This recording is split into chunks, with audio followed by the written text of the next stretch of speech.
sharing not only the resources, but seeing where we can pull together. Topics of discussion included highways, moving goods, and creating more open space for pedestrians and bicyclists. City officials say they understand commuters' frustration.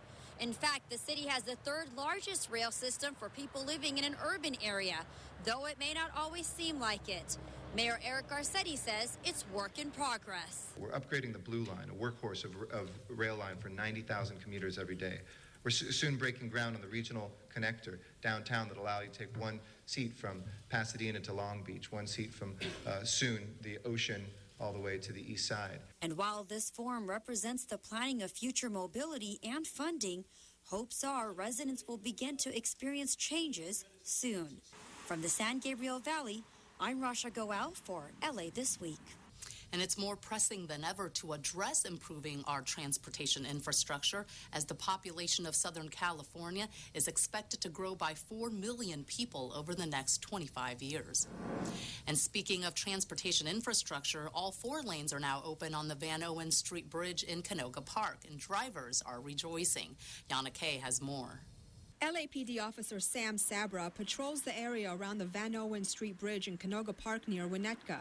And ever since construction on the bridge began in 2011, it's been a trouble spot for drivers. The closure of the bridge caused a lot of bottlenecking on both sides of the street here on Van Owen. But the bottlenecking is now a thing of the past as Los Angeles City Council member Bob Blumenfield removed the construction sign and officially reopened the bridge to its full capacity. Not only did we restore what was there, we made this bridge better and in a way that's going to be better for traffic. The north side of the Van Owen Street Bridge was shut down in December of 2010 after a large hole was discovered due to heavy rain and erosion.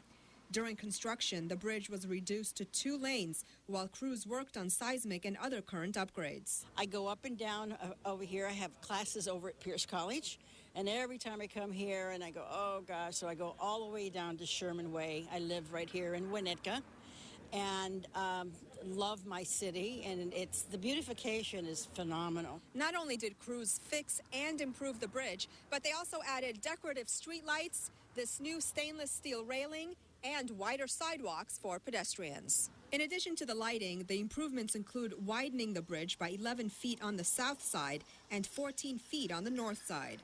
And for police officers like Sam Sabra, the bridge opening will allow him to do an even better job. Especially for officers and myself patrolling the area, if we have to go anywhere in emergency response fashion, it's just that much easier for us to get there and faster. Better for police officers and drivers as well. I'm Yana Kay for LA This Week.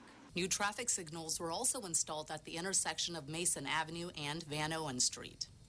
And the improvements aren't just aimed at traffic. Pedestrian-friendly improvements are also a top priority. Over on Sepulveda Boulevard in Westchester, buckled sidewalks between Westchester Avenue and 79th Street are getting repaired before the arrival of summer. Yana Kay reports. Bilon Jenkins and her 2 sons, 5-year-old David and 9-year-old Marcus, walk down this buckled sidewalk every day to Orville Wright Middle School. Because the pavement is so broken, Bilon says she's concerned for her son's safety.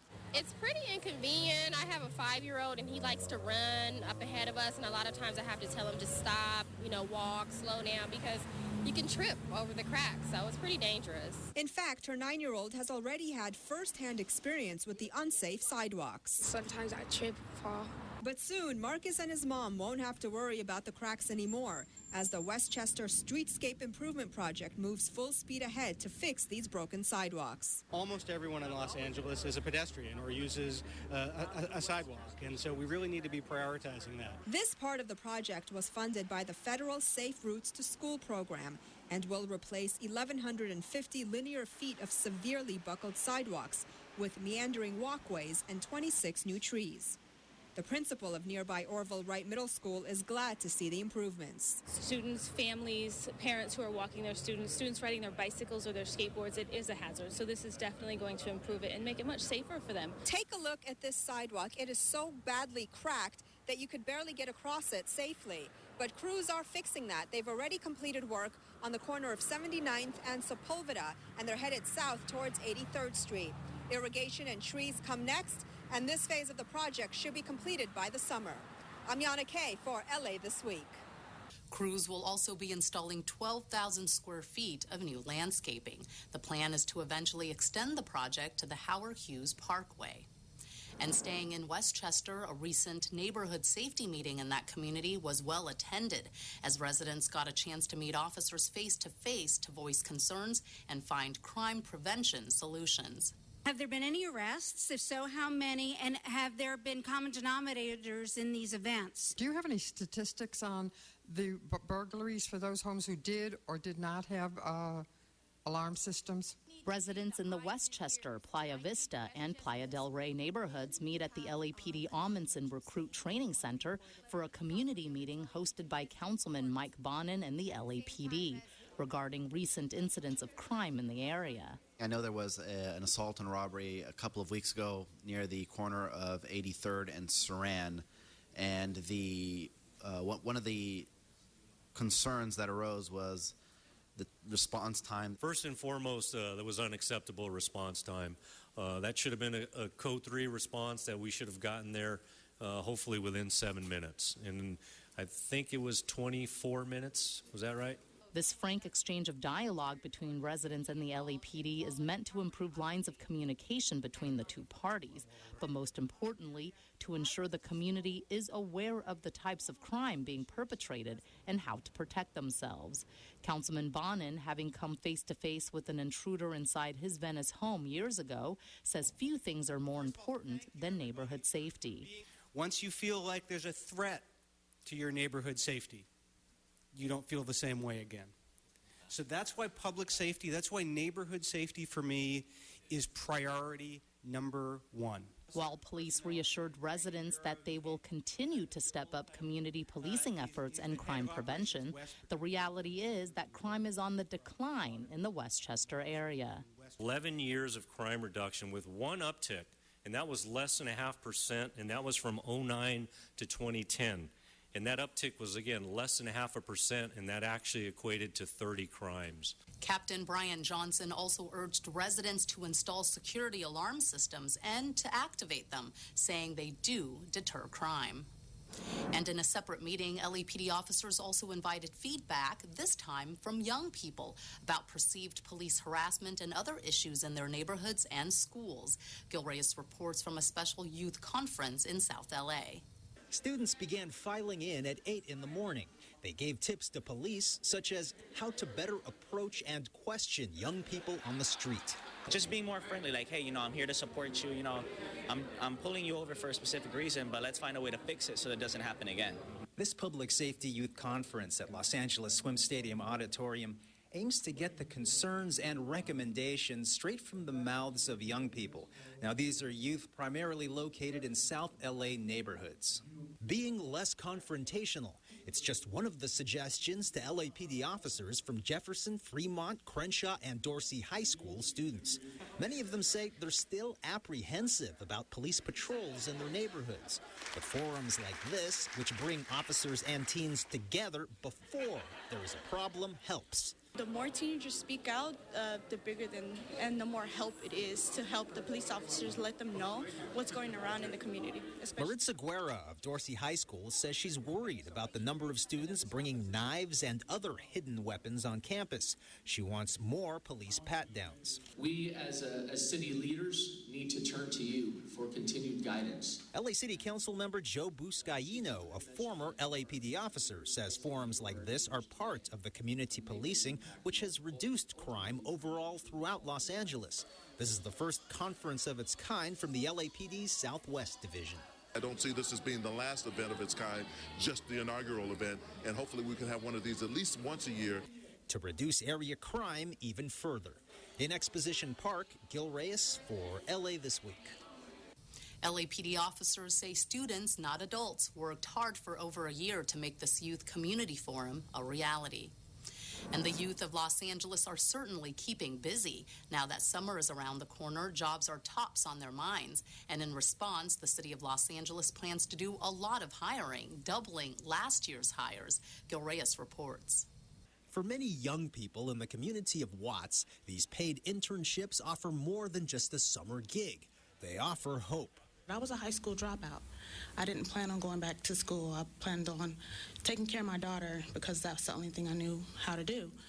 And this program definitely pushed me and just helped me along the way. I have my GED. I'm currently a Cal State Long Beach student. Catherine Scrivens, a former at-risk youth, is now on her way to earning a medical degree, and she credits the Higher LA Youth Program for setting her straight. This summer, the program expands. The announcement made here at the Yo Watts Youth Center. The city plans on hiring 10,000 young people for its summer jobs program, doubling last year's numbers. Now, these jobs would primarily go to young people ages 14 to 24.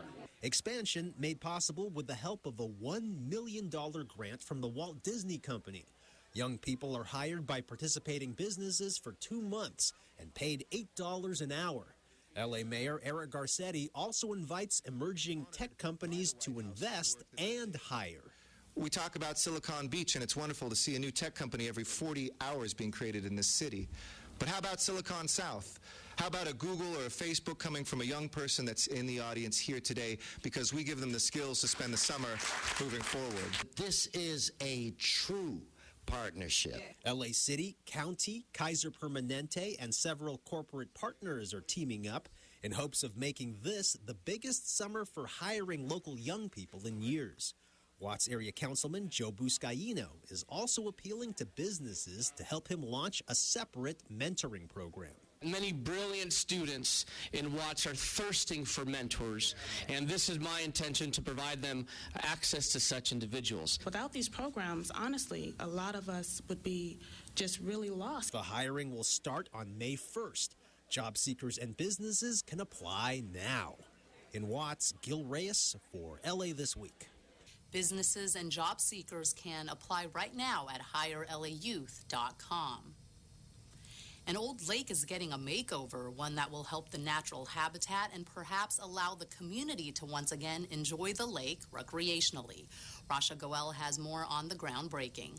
It's a rehabilitation project to help improve the water quality of the 45-acre Lake Machado, located in Harbor City. The idea is to clean up the stormwater in the lake before it flows to local rivers and beaches, as well as to restore the lake, which has become a place for illegal dumping. Ron Mendez, whose mother is a Machado, also agrees. It breaks my heart to see stuff like that happening in any park, let alone a park that holds my family name.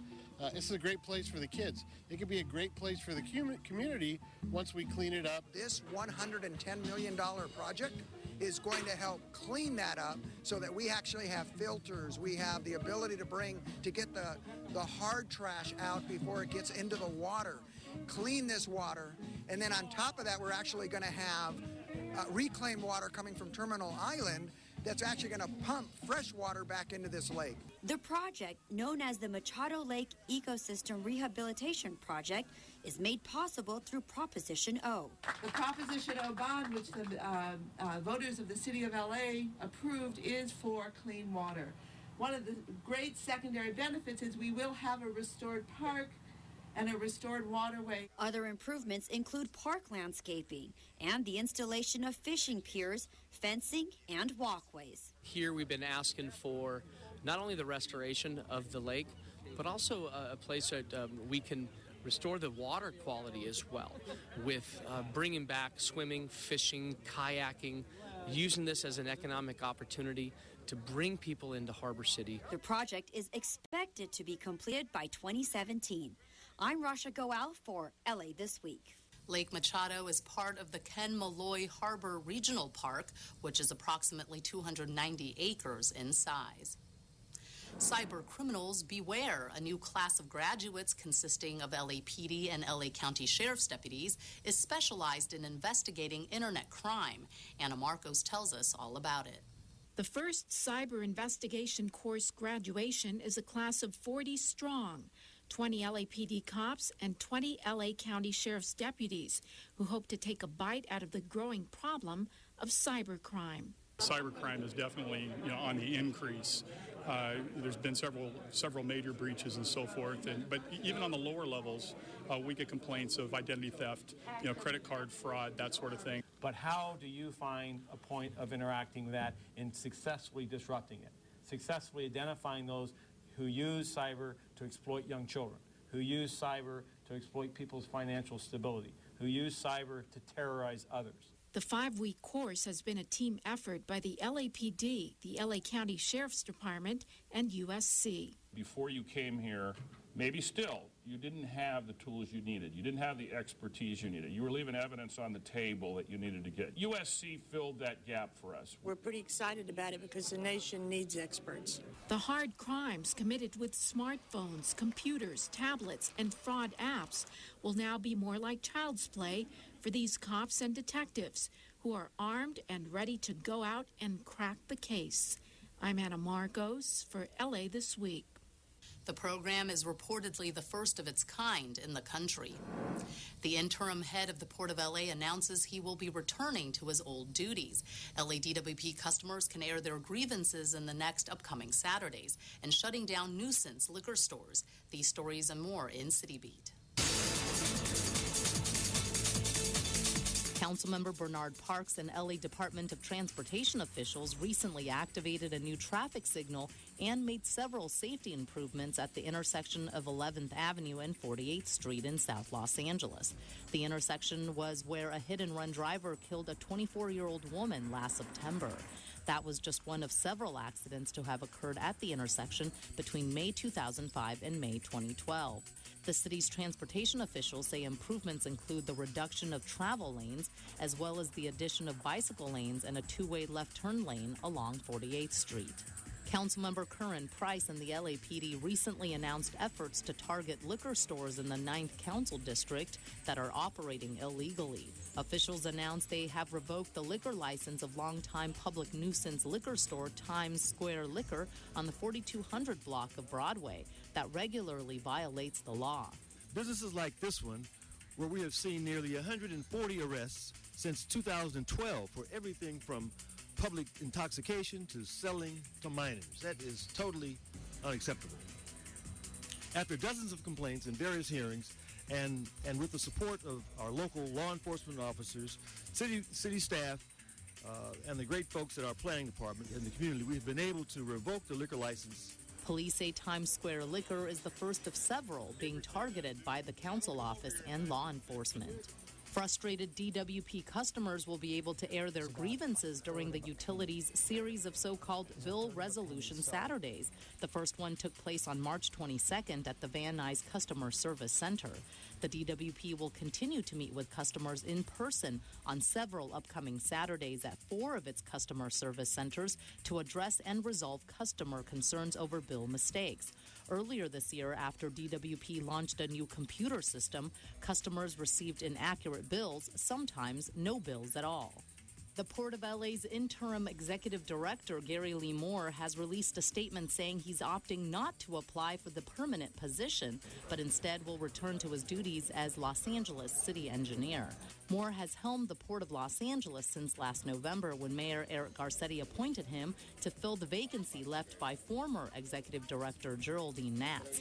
In those few months, Moore was able to help shape the port's upcoming $938 million fiscal budget. The Port of Los Angeles generates more than 830,000 regional jobs and $35 billion in annual wages and tax revenues. It's a Persian word that means new day, and now the Festival of Nowruz is ringing in the new year for Iranians in LA, and city leaders are happy to join them. Anna Marcos has more. Nothing like a little dancing to kick off Nowruz, the Persian New Year. For 11 years, LA city leaders have been helping Angelino Persians celebrate. LA boasts the largest population of Persians outside of Iran. Nowruz proclaims spring as a time of rejuvenation of nature, rekindling of friendships, and bringing about hope for a brighter future for all. It is truly a time of celebration and strengthening of our common resolve to be better and do better. The 13 days, everybody go as a picnic to any park for joy and have a fun. They are children, decorated soldiers, even the nation's first female Iranian-American U.S. immigration judge. By celebrating our different cultures and traditions, It is only then that we explore our similarities. Salano Mubarak. It's a community whose values mirror the best of American values. Education, family, the value of hard work. Probably the most successful immigrant community in the history of the United States, and that's saying something. It was Congressman and former council member Tony Cardenas who first put Nowruz on the map when it comes to city celebrations. Not only did they fill these chambers, they overflowed the rotunda that we had to open up the patio area because they finally felt welcome. And now these Persian hosts are making sure everyone feels welcome at their party. Nowruz cookies, anyone? I'm Anna Marcos for LA This Week. Council District 5 in West LA has the largest concentration of Iranians outside of Tehran in Iran. And in this week's list of things to do, the Thai are also celebrating a new year, riding your bike down Wilshire traffic-free, and the Indian Film Festival of Los Angeles. On Saturday, April 6th, you get another chance at a new year with the celebration of Thai New Year Festival, which rings in the start of spring. The Songkran Festival takes place on Hollywood Boulevard in Thai Town between Western and Normandy Avenues. The event is free, so bring the whole family to enjoy performances, including Thai kickboxing, a water blessing ceremony, and a Thai fashion show. There will also be Thai food cooking demonstrations, a Thai beer garden, and arts and handcraft stations. For more information, go to facebook.com/Thai New Year. And the next popular car-free, bicycle and pedestrian-friendly event, otherwise known as Ciclavia, is taking place along iconic Wilshire Boulevard on Saturday, April 6th from 10 a.m. to 4 p.m. It will be 6 miles of car-free open streets for cyclists, joggers, parents pushing strollers, and skateboarders alike. Join the fun at any point along the route. The route will connect one Wilshire at the corner of Wilshire and South Grand Avenue downtown to Fairfax Avenue along Miracle Mile. Food trucks and entertainment can be found at these two anchor locations as well as along the way. For a detailed map of the route, go to ciclavia.org. And check out the Indian Film Festival of Los Angeles from Tuesday, April 8th to Sunday, April 13th. The IFFLA showcases films from or about India made by Indian and international filmmakers. The mission of the festival is to promote a greater appreciation of Indian culture and cinema. Films include Liar's Dice, about a rural woman's search for her missing husband in Delhi with her young daughter and goat in tow, and Sold, the harrowing tale of a girl sold into prostitution to pay back her parents' debts. The festival will be taking place at the ArcLight Cinema Hollywood, located at 6360 West Sunset Boulevard. For a list of films playing, ticket prices, and other information, go to indianfilmfestival.org. And that's a look at some upcoming things to do. Hikers welcome the beginning of spring and the unique sunset it provides at one of the most scenic views in the city. Gil Reyes reports on the annual spring equinox hike hosted by LA Councilman Tom LaBonge. It's gorgeous. Yeah, it really is. It only happens twice a year, when the sun sets exactly due west, giving clear directional reference to LA's local landmarks. This is the place to be. This is Mount Hollywood, 1,625 feet above sea level. Councilman Tom LaBonge led a group of about 20 hikers to the top of Mount Hollywood in Griffith Park for his annual spring equinox hike. Also known as the vernal equinox, it's one of only 2 days in the year when the sun passes directly over the equator. That means at sunset, the sun sets exactly west. From that, navigators can deduce that the Hollywood sign is northwest of this point, and the downtown LA skyline is southeast. I always love hiking, but this is just like, it's so beautiful and everything's so nice. To locate and visit other sites throughout Griffith Park, you may need a newly updated map. I want to give one to this young man right there so he could have it. But then, oh, you're very welcome, and you got to. And then also it shows all the trails that are here in the park, all the highlights of all the monuments that are in the park. And here's all the, from the zoo to the Autry, to the Greek Theater, to the fabulous observatory, to Travel Town, to the golf links, to the sports fields, to the hiking trails, to the trains. And I said Travel Town, my favorite. For your free guide on practically everything under the sun in Griffith Park, simply contact Councilmember Tom LaBonge's office. At Griffith Park, Gil Reyes for LA This Week. For your newly updated Griffith Park map, you can email Councilman Tom LaBonge directly at tom.labange@lacity.org. And this week, we are debuting a new segment we're calling The Week in Tweets. Since the mayor, council members, and city departments are all active on Facebook, Twitter, and various other social media platforms and sharing some informative and even silly photos and posts along the way, we thought we could feature one social media highlight each week from City Hall and beyond. And for our debut is this selfie tweeted by Councilmember Joe Buscaino that rivals or attempts to rival the one Ellen DeGeneres took at the Oscars. The councilman is seen front and center with council members Paul Koretz and Gil Cedillo and several other individuals behind him. Councilman Buscaino tweeted, taking the elevator to Public Works Committee, and in a reference to Ellen's Oscar photo temporarily shutting down Twitter due to massive online traffic, Buscaino added the hashtag, did we break Twitter yet? That's going to do it for this edition. Thanks for joining us. I'm Ellen Chang. A reminder that you could catch us online at lacityview.org. You can also follow and like us on Facebook. We'll see you back here next week for more of LA This Week.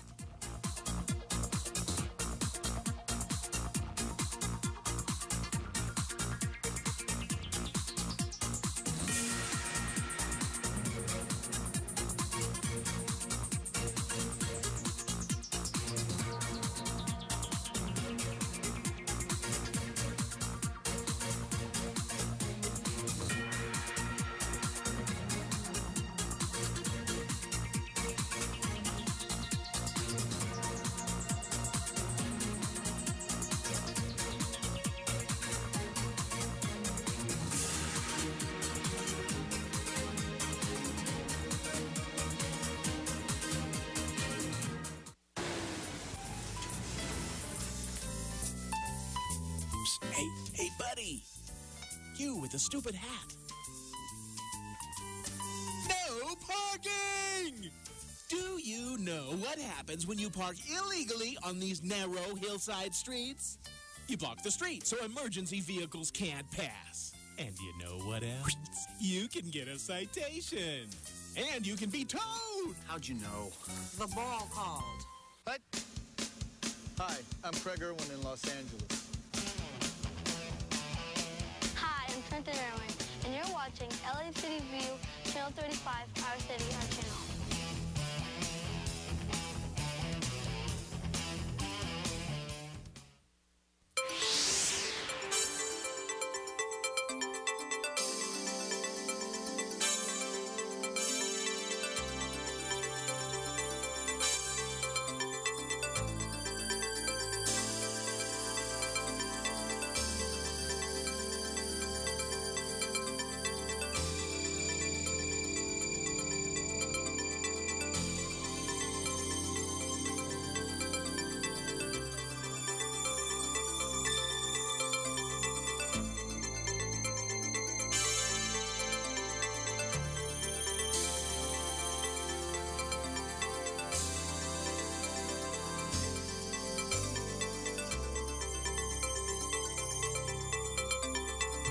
Mr. Biden and Mr. Cedillo have arrived.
Mr. LaBonge.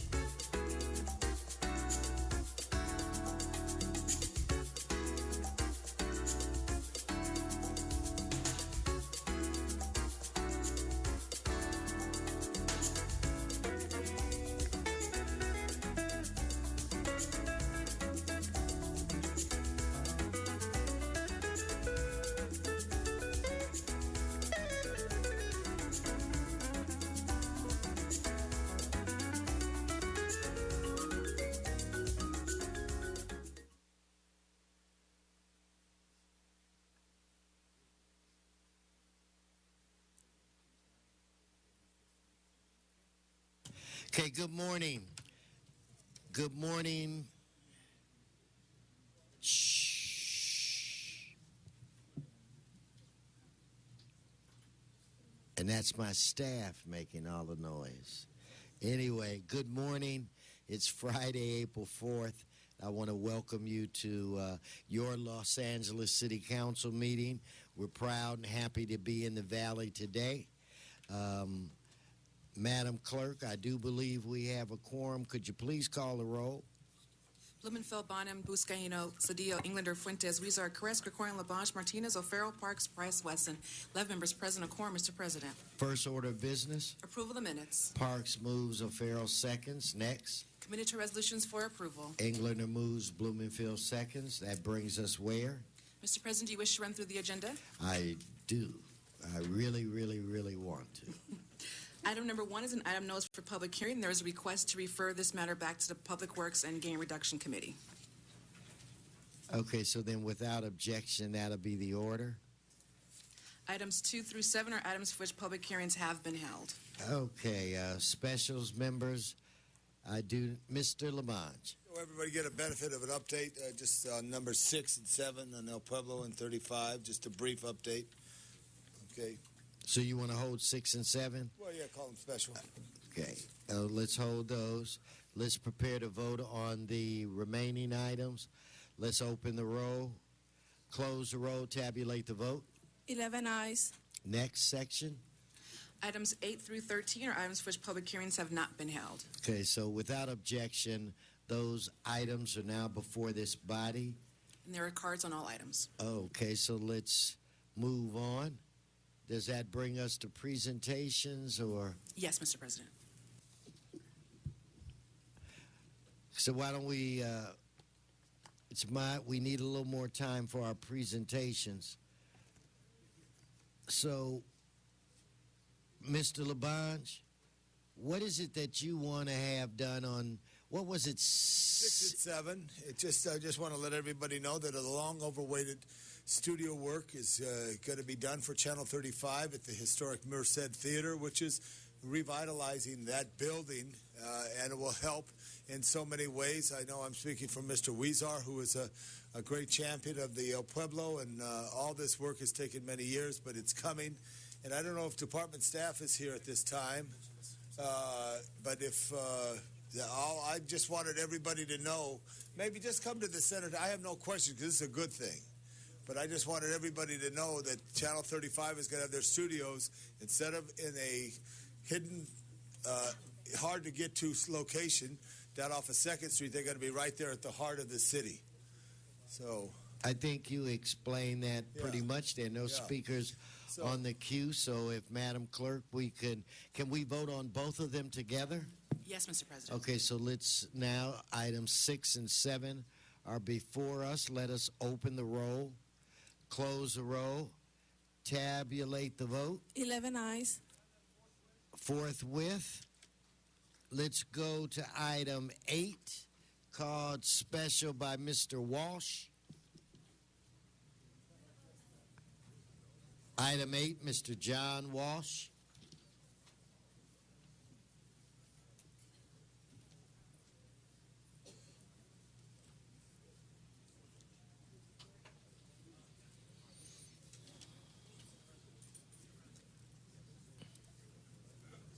John Walsh, blogging at HollywoodHighlands.org or J. Walsh Confidential, and tweeting at Hollywood Dems.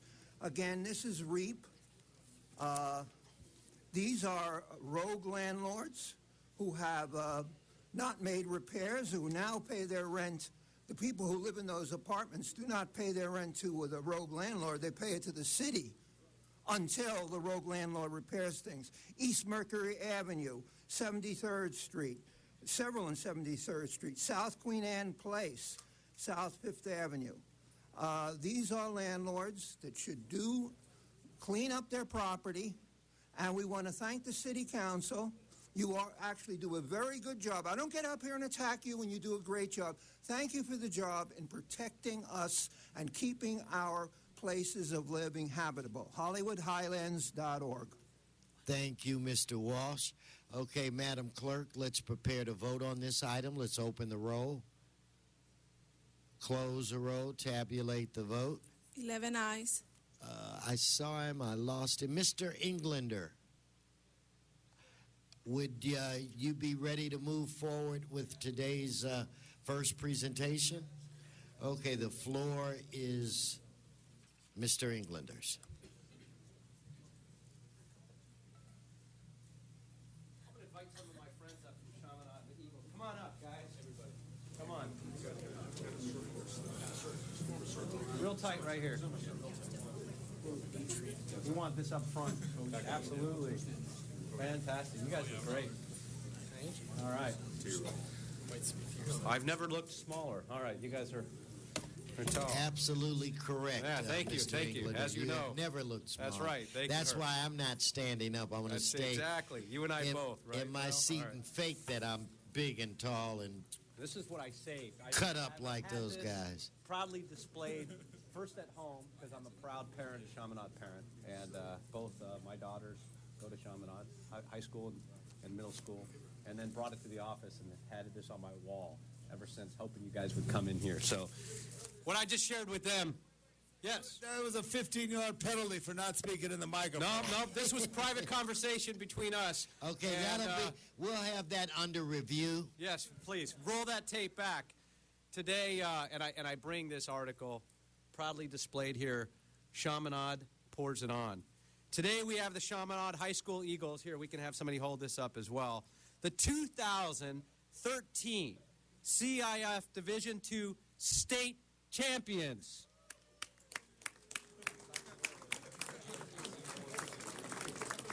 Joining this amazing team is their coach, Ed. And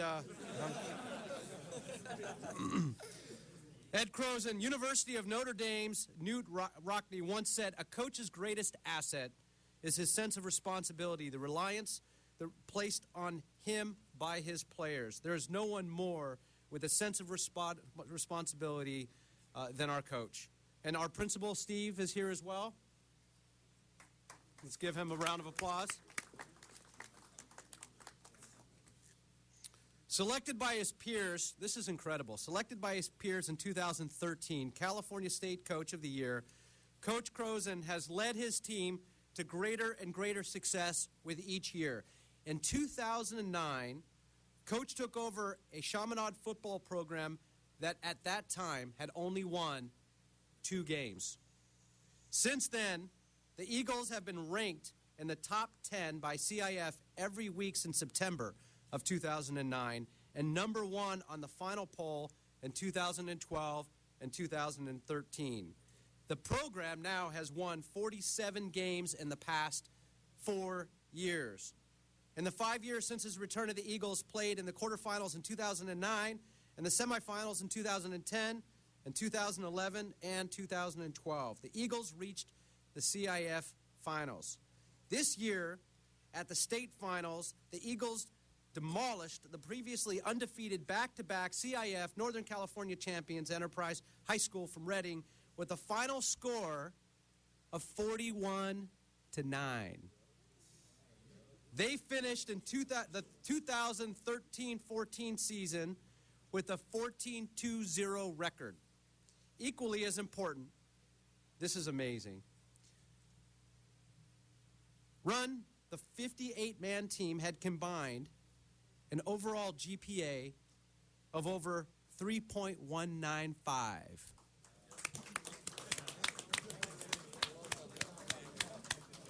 Also being also being one of the most academically challenged schools in Southern California. These are not just football players. These are true scholar athletes, one of a kind. I'd like to especially acknowledge Brad, the San Fernando Valley and State Division II Player of the Year and All-American, who will be attending the University of Miami. Donovan, All-State and Division II All-American, who will be attending the University of Colorado. Rick, Valley Player of the Year, who will be attending the University of Colorado. JoJo, All Valley, All CIF, who will be attending the University of Washington. And Braden, All CIF, who will be attending the University of Washington. In addition to the players and the staff, there are several family members and parents who are here to support the team, the players, and we know without the family support, they wouldn't be here today. And these were the brothers, the sisters, the parents, the uncles, the aunts, who tirelessly went and took them to practices, who supported them, who helped them, not only through the championship, but to do their homework and make sure that they continue to study and become scholarly athletes. So we want to make sure that we give them a round of applause as well. To all your parents who've been there to support you, to the family members who've been there. Hey, Mr. Englander, Yes. just out of curiosity, the individuals you highlighted, if we could find out what positions they played. So I'm gonna have them. I'll have them speak to that. I really want to know. Absolutely. I can do that. And we'll have the coach recognize them as well. And so, with that, we actually have a street sign that we're going to be hanging at the school that will be there for now and forever. Wonderful. And we'd like to present you this as well. This is your copy of it. Yeah, this is for you, for your office. So this is pretty cool. That is pretty cool. And each player also has their own certificate from the city of Los Angeles and recognizing their true contribution. Everybody brought something to this team. Everybody stepped up. Everybody participated. And it was truly a team effort to win this championship. And, of course, one for our coach as well. And say thank you very much and congratulations. We'd like you to say a few words on behalf of all the players. In fact, Coach, come up to the mic. And before you speak, Coach, we have a couple of members that would like to say a few words. I know myself in particular, I really want to congratulate the parents and all of the members of your team and you, Coach, because I had a son who played against Chaminade, not so much in football, but in track, and I have to really congratulate you for turning the football program around. Guys, you have been phenomenal for 5 years. You should give yourselves a round of applause. So with that said, Mr. LaBonge. I wanted to rise again, Mr. Englander. There's nothing like a champion, whether it's a city champ, but a state champ. And the success that you had, and you look back to your summer workouts and beyond, all the lifting that you did, all the work that you did, and the leadership of the administration to support the coach, who's the teachers, and all the coaches, and especially, I just want, Coach, call your center out again. I just want to give him a little more credit. Charlie. Where's Charlie? Where's Charlie right there? This is the guy. It all starts with the center. Charlie, good job, Charlie. And let me just tell you about that sign.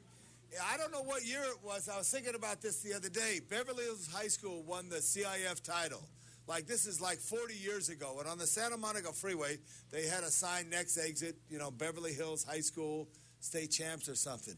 So anytime my school or my districts ever got anything, or City College when they won the state basketball, we got signs like that. Because it's so important to let the community know that you're champs. And you act like champs, and your students who are champs. But I want to ask one little challenge. Go back to the park that you played on when you were 5, 6, 7, 8, and 9, and help out at a park. Volunteer in some way. Be a coach and be a mentor. Congratulations, Chaminade. Coach, the floor is yours. First of all, thanks for having us. This is really quite an honor, and this is an outstanding group of young men. And our school, you take 7 classes, mostly solid subjects, so it's no joke academically. And for them to be really 3.2, had no one under 2.0 on the entire team, 58 guys, and the 3.195, a ton of 4.0 guys. So these are really solid guys and leaders of the future. In fact, some of you, if you're young enough, you better watch out for your seats. Some of these guys may want to take it someday. But we appreciate Mr. Englander for having us and the entire city council.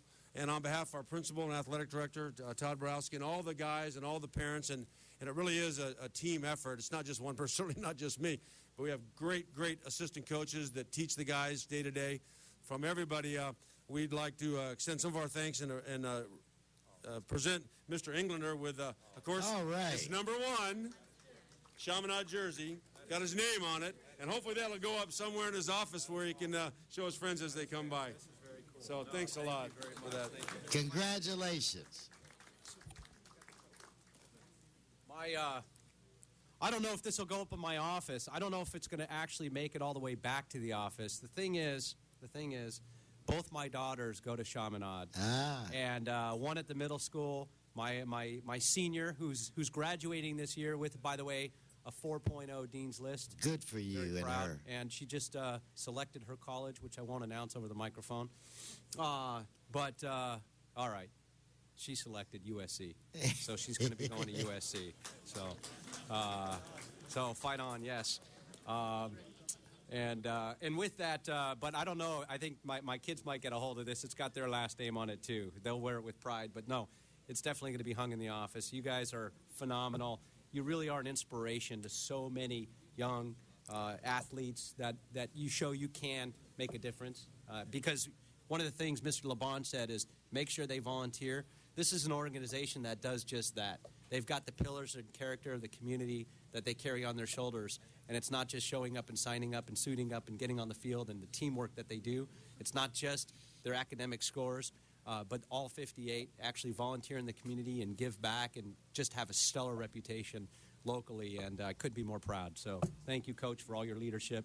And the athletic director, the principal who is here as well. Here's to the Fighting Eagles. Congratulations. Congratulations. Hey, one more just quick note because you want to know. Rick Gamboa is inside linebacker. Brad Kyle is quarterback. Donovan Lee is running back and defensive back. Charlie, we already met the center. JoJo's a safety. And Braden is a wide receiver. So those are the positions that they'll play in college as well. A tall safety. That's a big guy.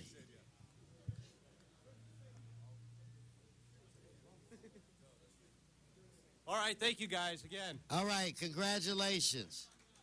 And as the high school moves to the side, Mr. Price, you may want to move to the center mic to begin your presentation when things quiet down a tad.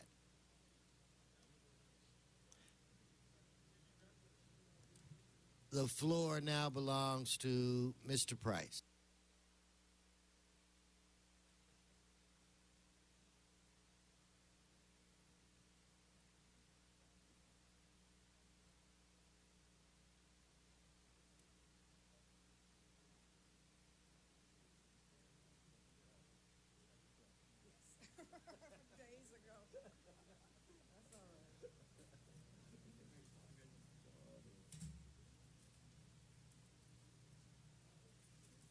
Dr. and Mrs. Query. Hello, good to see you. Hey, Reba.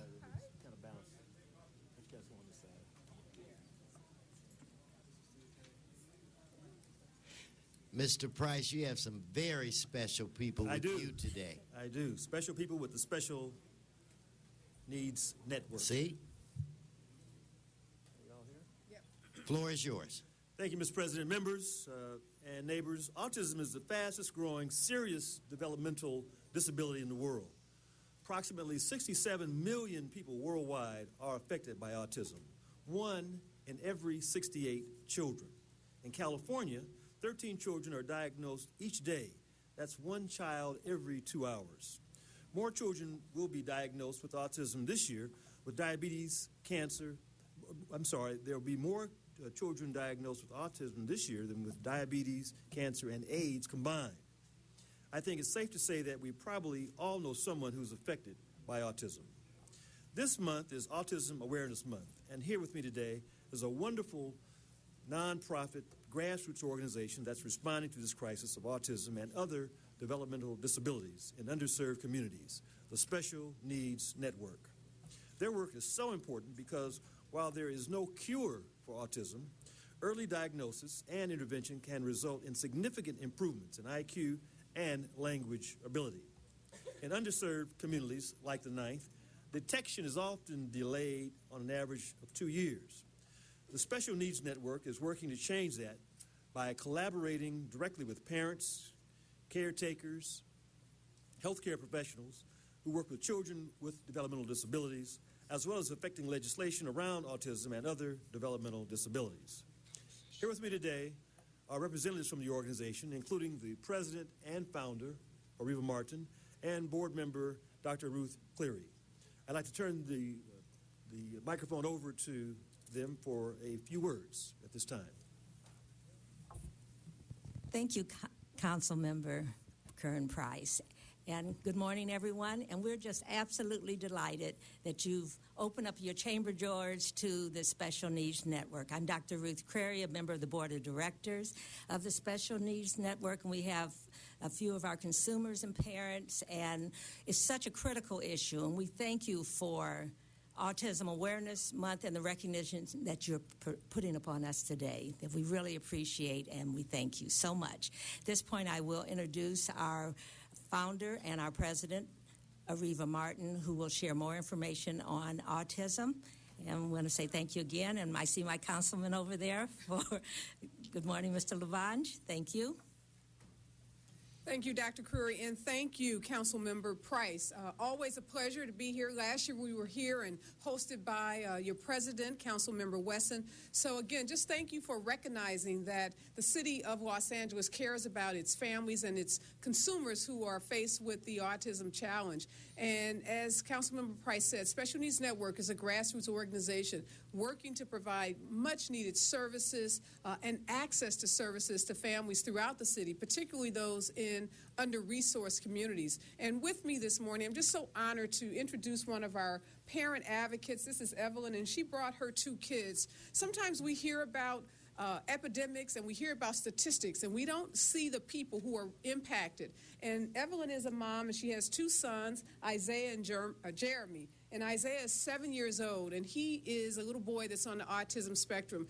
And despite being a mom and working and raising a family, she donates hundreds and hundreds of hours to Special Needs Network, helping other families. So I just want to say today, on behalf of all of those families, if you have a child that's impacted, please get in touch with us, connect with us. We are here to serve families throughout the city of Los Angeles. We have our largest conference, April 11th and 12th, where we'll be providing free workshops and information and resources to parents and professionals. And again, I just want to say thank you to the city for recognizing the importance of families who give of themselves to make life better for all children in the city of Los Angeles. And again, thank you, Evelyn, for all of your dedicated service and sharing your beautiful family with us this morning. Thank you. And you know, Mr. Price and Areva never really pats herself on the back, but you deserve so much credit. She and a friend started this organization not that long ago. 2 mothers that just wanted to find out what they could do. And I mean, so she started with absolutely nothing. And now she's runs one of the most important entities that deals with this issue, particularly on our side of town. I can't say enough about you personally and that the job that you do, and she never gets credit for it. She deserves all the credit in the world for, again, turning Special Needs Network into a leading organization. Mr. Price. Absolutely, Mr. President. And she has become a very powerful and effective spokeswoman, not just locally, but statewide and nationally. And so her contribution certainly deserves recognition. And it's on behalf of the City of Los Angeles that we want to present this certificate of special recognition to the Special Needs Network in view of Autism Awareness Month, and wish the consumers, supporters, parents, friends, and others continued success in these endeavors, and we are honored and proud that they are in the city of Los Angeles. Thank you.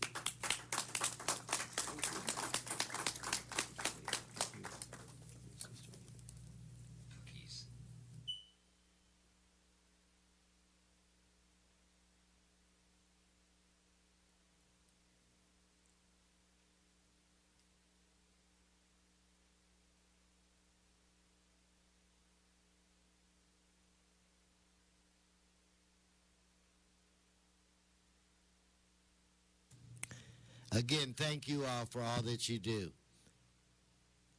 Let's give them one more round of applause. Thank you. Mr. Fuentes.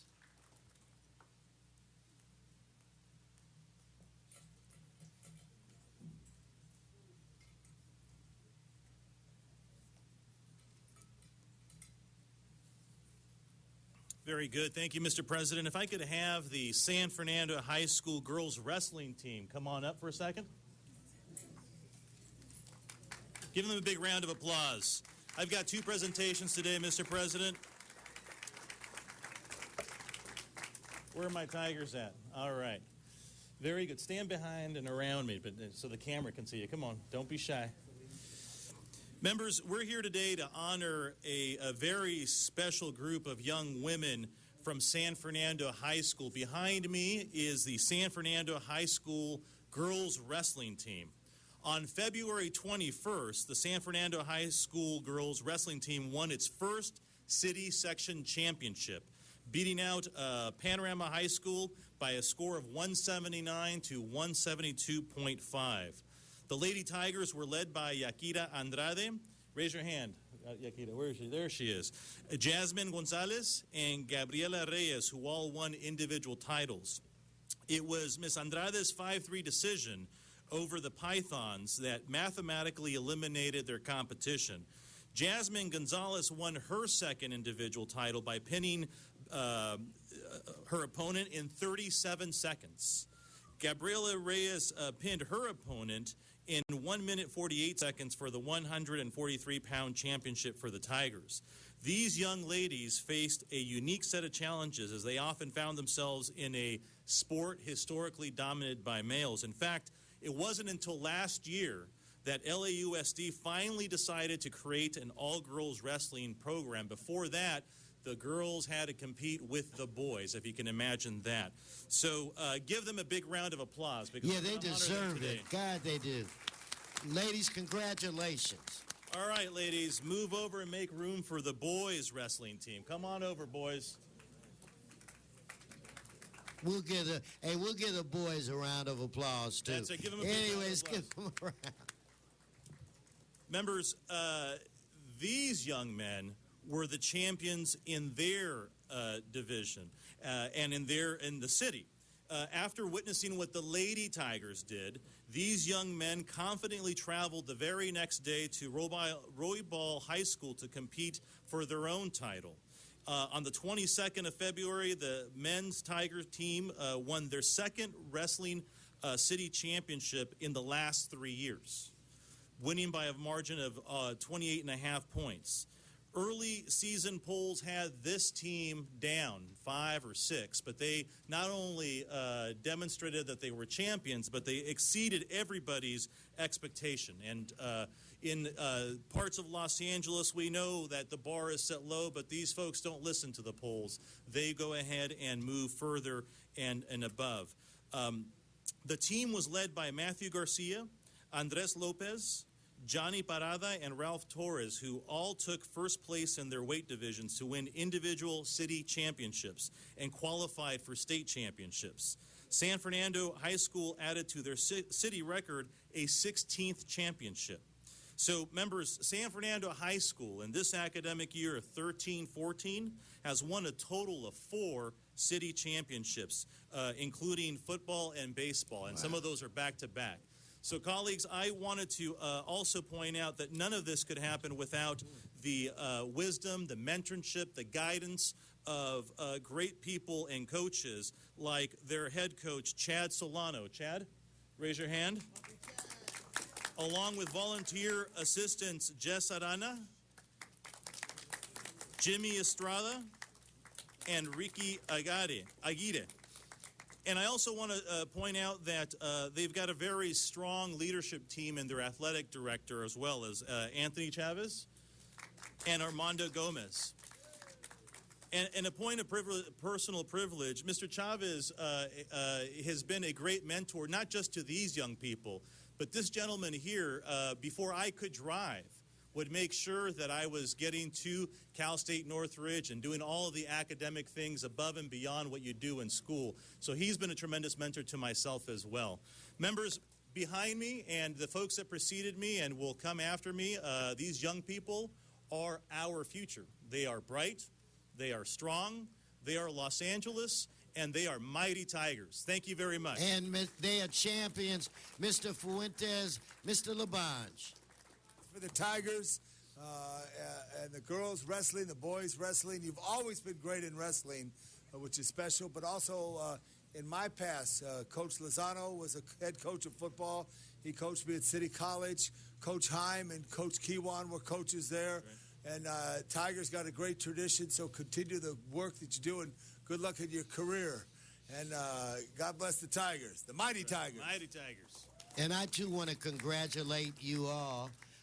Having wrestled a tad when I was in college. People, this is real wrestling. This is not guys with masks jumping over ropes. So I commend you all, and just congratulations.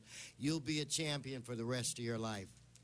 Thank you very much. Tigers, let them hear you. Go on, give me a little Tigers. All right, thanks.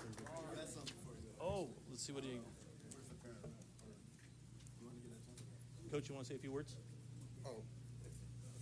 Just want to say on behalf of the San Fernando Tiger Wrestling Organization that we appreciate you guys' time, council members. It's an honor and a privilege to be up here. It's an honor and privilege to coach these kids, for their parents, put these kids' lives and teaching these kids how to overcome adversity and the values of life, integrity, hard work, just all the little things that are going to make them successful in their personal lives. But on behalf of San Fernando Tigers, we have a couple T-shirts here. All right. So again, thank you guys very much. Thank you, Coach. And God bless you. God bless us all. Thank you. Well, I just want to point out, these Tigers know that not only am I a Tiger, but Miss Martinez, Councilwoman Martinez, the only woman on the council, is also a Tiger. So I'll make sure she gets one of those shirts. Well, I'll pick. All right, thank you guys. Okay, again, congratulations. Mr. Bloomingfield, would you like to move towards the center? All right, get a little tighter. There we go, tighter. Tiger Pride. All right.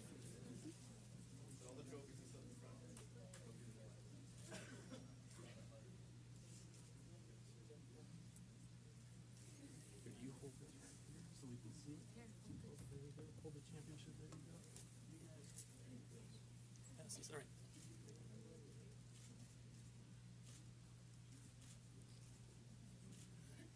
All right. Tigers. And just one more thing, I would like to recognize the presence. I'm not too sure if he got recognized last year.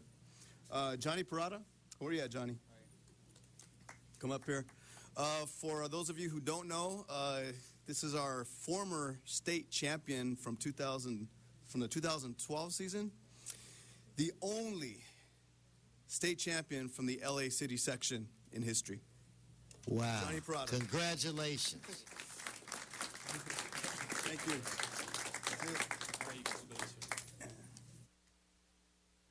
And now we will go to Mr. Bloomingfield.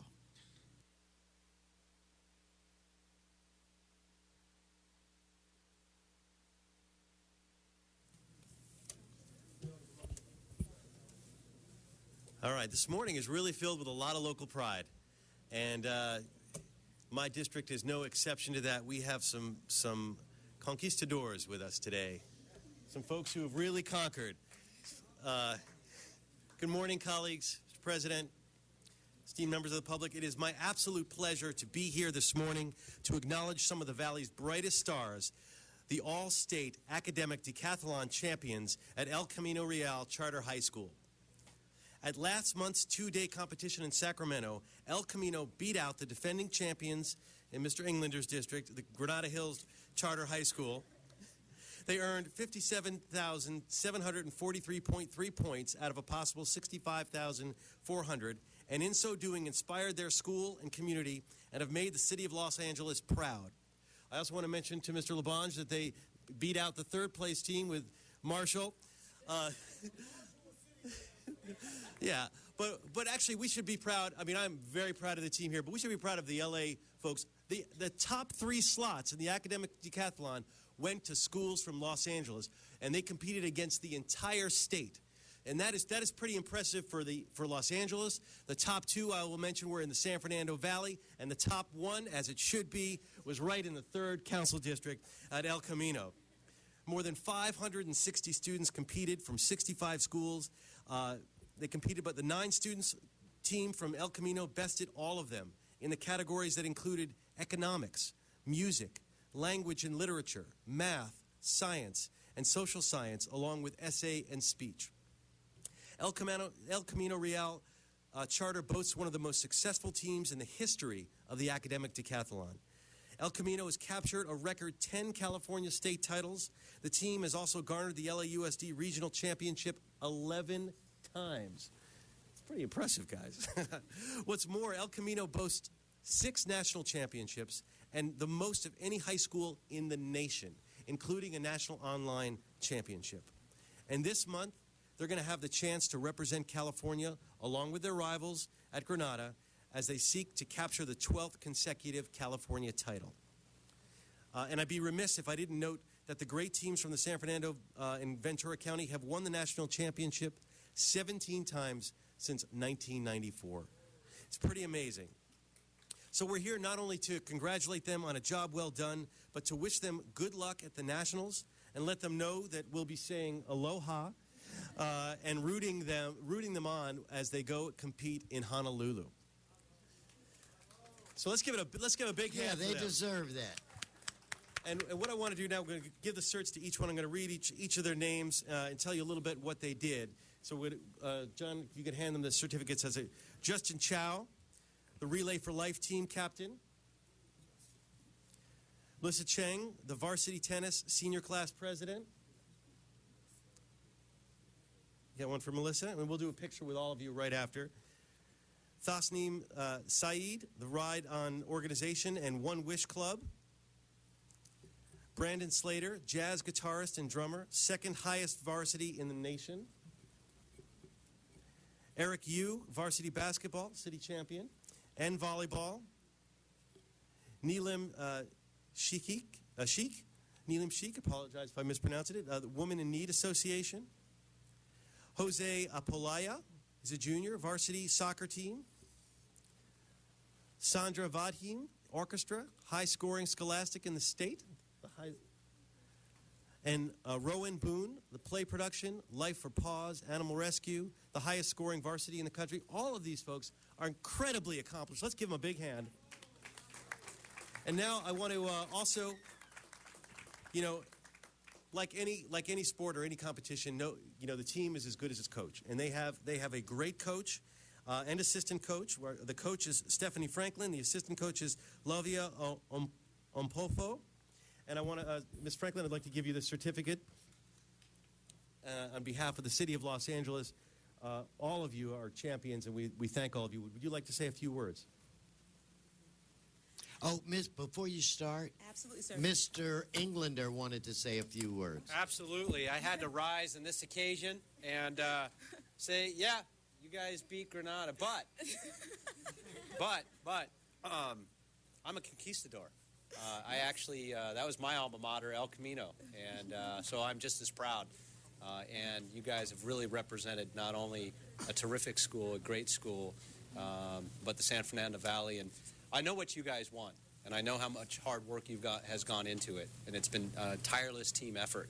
I learned when I was working with Granada and going through their series of championships and learned a little more about the academic decathlon.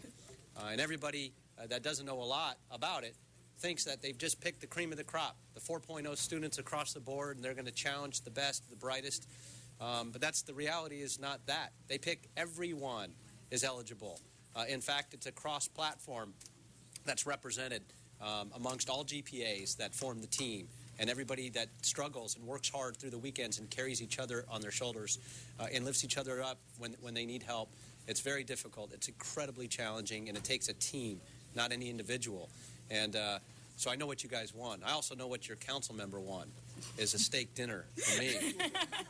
That teaches me to bet against my alma mater, but really proud to stand with all of you and wish you only the best of luck in the future. But congratulations. This is truly spectacular. It's one of the most incredible things, quite frankly, that you could ever do in a lifetime.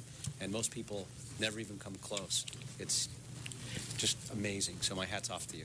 Thank you. Mr. Labange. Mr. Blumenfield, what a great presentation. And to have you here, seeing the athletes get honored. You did it around the clock, study.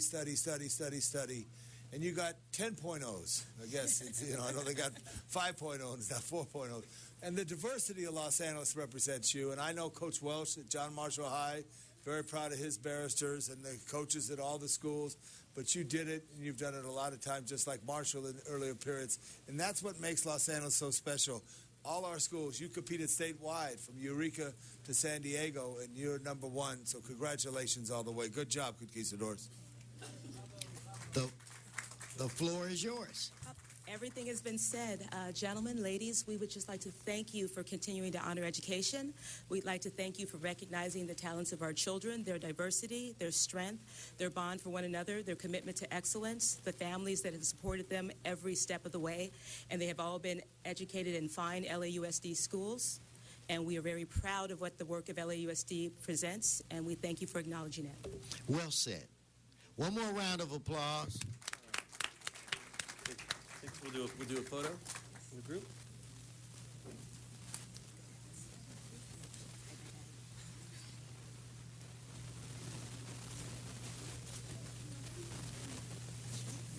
Turn it fast, perfect.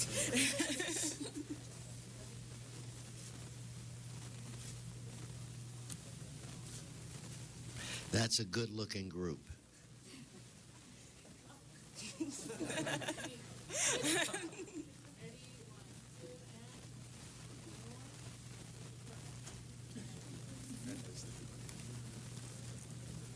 Mr. Labange,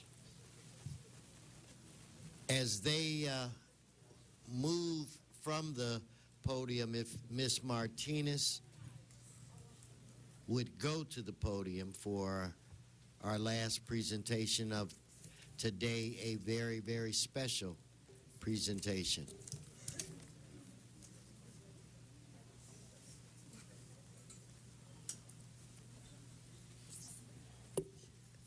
Thank you very much, Mr. President. I apologize for being late, but I was at my daughter's spelling bee competition, and I'm proud to announce she took first place. I'm so proud of you, baby Isabel. Congratulations. Sorry, I'm so sorry that I was late, but I couldn't leave. It got to the top 4, and the competition was fierce. Anyways, so thank you very much. And it's a pleasure to stand here with a wonderful group of young students that I met when I was on the school board last year, and we got a chance to work together. And I'm very honored to be standing by this wonderful woman, a former LAUSD teacher, Ms. Sharon Gordon Donnan, and her San Fernando Valley Dream Team. And these group of students and her have done a wonderful job. I just want to say a couple of words about her. She's a former LAUSD teacher in the Northeast San Fernando Valley, and Sharon saw in her students an important opportunity to try to help them, particularly around immigration issues. And Sharon took action and began working with her former students, and in particular Jorge Reséndez, to create the San Fernando Valley Dream Team. These students would meet at her house and organize the Dreamers, as we began to call them, in the San Fernando Valley in her home after school, and she would hear their dilemma about not having been born in this country and not having legal citizenship. But these students have been in our schools and they've been going through our education system. And she saw the dilemma that they faced after graduating, what was going to happen, is particularly around trying to become citizens and obtain working documents to be able to work in this country when they graduated high school. And since then, the San Fernando Valley Dream Team has grown both in size and in strength. As they become better organized, they advocated for legislation to help more than 1.4 million other dreamers throughout the country. In 2012, they saw a national success when President Obama issued a memo calling a Deferred Action for Childhood Arrivals, which we also call DACA. DACA gives dreamers a temporary relief from the constant threat of being deported. And it also gives a lot of our students here in our city and LUSD hope that someday they will be able to obtain their citizenship in this country. As a school board member, I was able to work with the San Fernando Valley Dreamers to be able to host a lot of the DACA workshops. It was very frustrating for students to work with the district when President Obama had issued DACA, because the district didn't make it very easy for them to be able to download their transcripts online or go to the school and be able to obtain the transcripts that they need in order to process the application. So instead of getting angry, the Dreamers created a PowerPoint presentation to inform, educate, walk the public through the application process online and in person. And they helped fellow Dreamers throughout the district and throughout the San Fernando Valley to be able to apply and get walked through the process. These are local heroes who refused to wait for anyone else to take action. They took action in their own hands and changed the San Fernando Valley in order to help other students that face the same circumstances. It is so important to recognize these students here today because now they're grown adults and they've moved on to college and university, and they keep in touch with Sharon.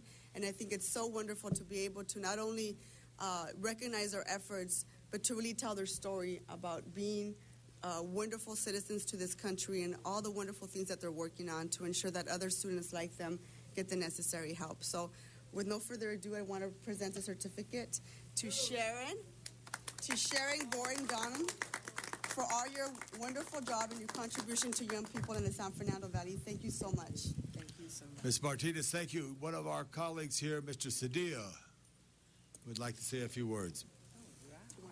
Mr. Chairman and members, I just want us to look at these young men and women and recognize that this is the future of our city, our state, and our nation. These young men and women were brought here through no choice of their own, but they did make one choice. They made the choice of leadership. They made the choice of hard work.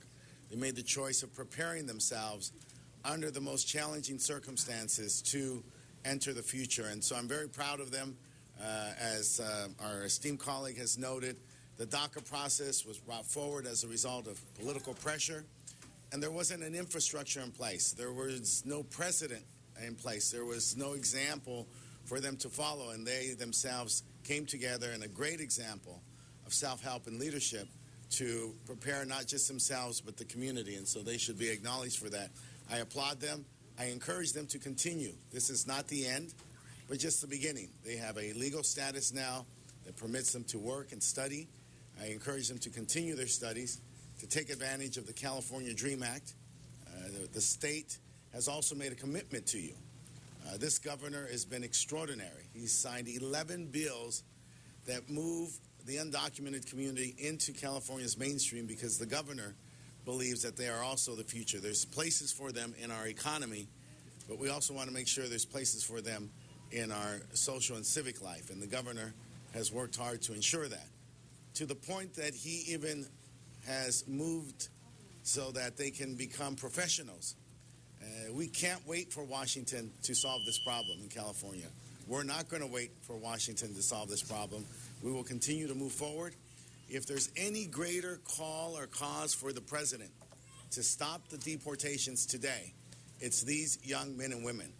Because these young men and women would have been impacted had their parents been deported.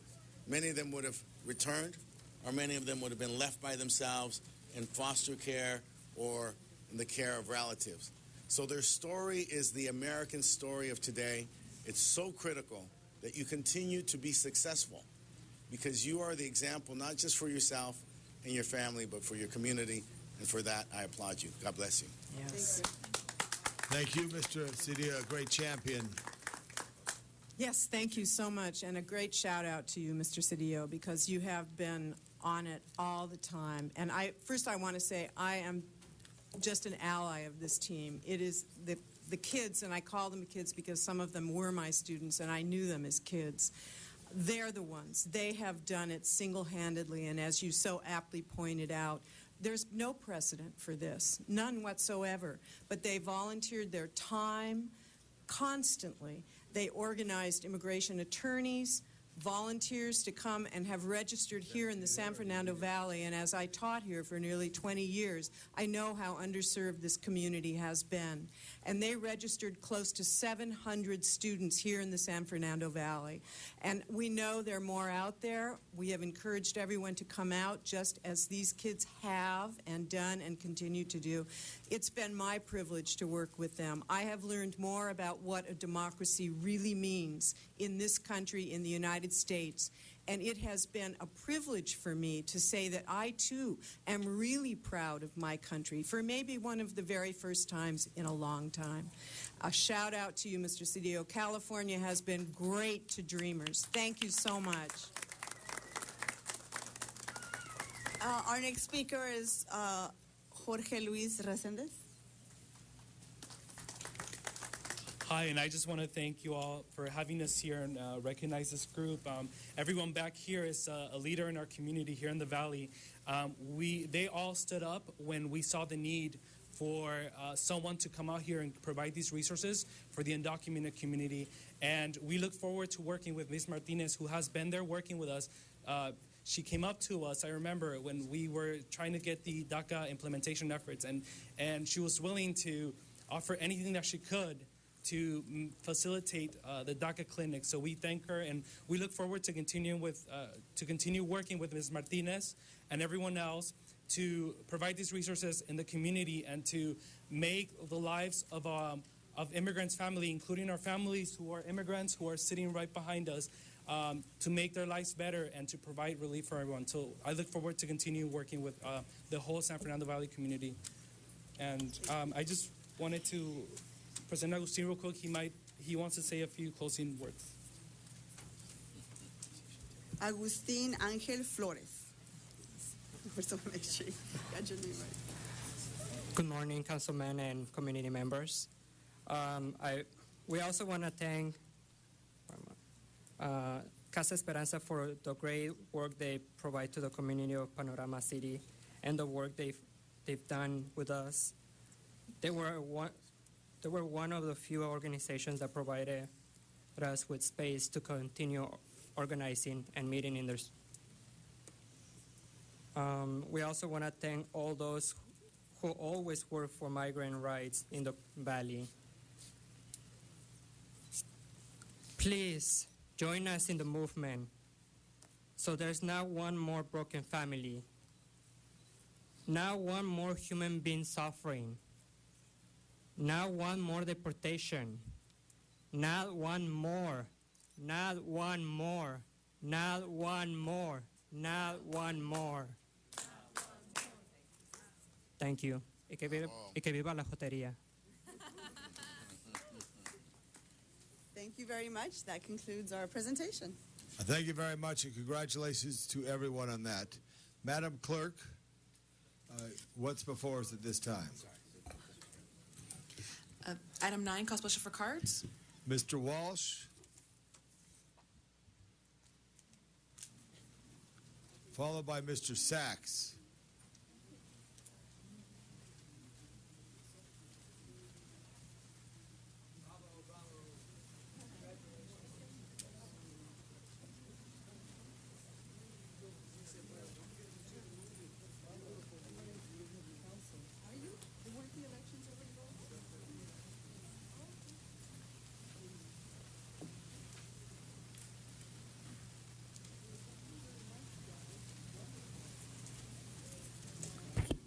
John Walsh, blogging at HollywoodHighlands.org. They're forced here to give us a close-up.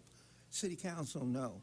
Okay, this concerns a mere $20,000 for street furniture for Mr. Labange's district, technology upgrades for children's education, Sun Valley Branch Library, fine, as a 25-year veteran of LAUSD as a teacher. And you can check that, LAUSD John Walsh. You'll find it all there. HollywoodHighlands.org, J. Walsh Confidential, at Hollywood Dems, tweeting. Remember, I don't get up here and jerk off. When you do a good job. Mr. Walsh. And the judge ruled that I had a right to say that. And he came up here. And if you don't like it, go to hell. He is Hollywood not speaking Highlands. about the item. Thank you very much. That's what I was questioning. Thank you very much. Next, yeah. Just for clarification, it is not an item on the topic of discussion when the public is speaking about an agenda item for them to argue with the chair or to discuss their rights under any court opinions. Their right is to talk about the agenda item.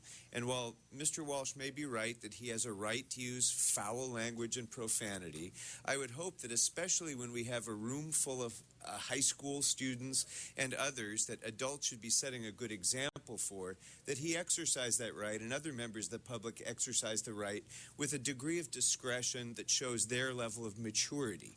I would hope that they would exercise their rights in that way instead of trying to, grab attention through the use of profanity. Thank you, Mr. Kokoya. Mr. Arnold Sachs. Yes, thank you. Good morning, Arnold Sachs. A minor little item here.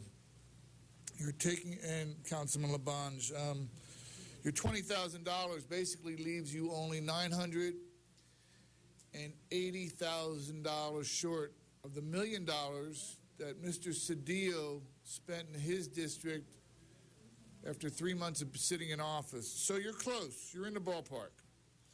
But this is money going from the street furniture, another one of those funds that, again, is not part of the city's general city purposes fund, which is money that is decided on when you do the budget. The street furniture revenue fund is not money that's decided on when you do the budget.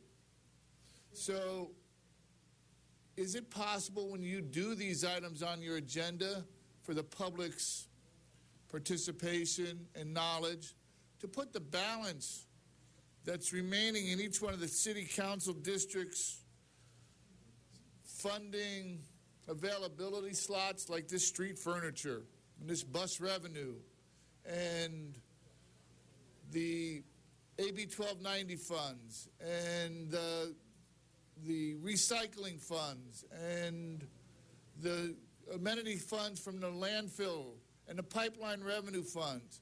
Can the public get some kind of accountability about the amount of money that is left over once you deduct this money and you put it in a city general purposes fund? It would be nice to have that ability for the public's perception. No other speakers on the queue before we vote for the last speaker, Mr. Sachs. If you come from Lenox to my district, you could see the conservation crew working to keep our district clean. That's what this money's going to. Thank you very much. Come to my district from Lenox sometime. Get off the bus right there. Thank you. No other speakers on the queue. Open the roll.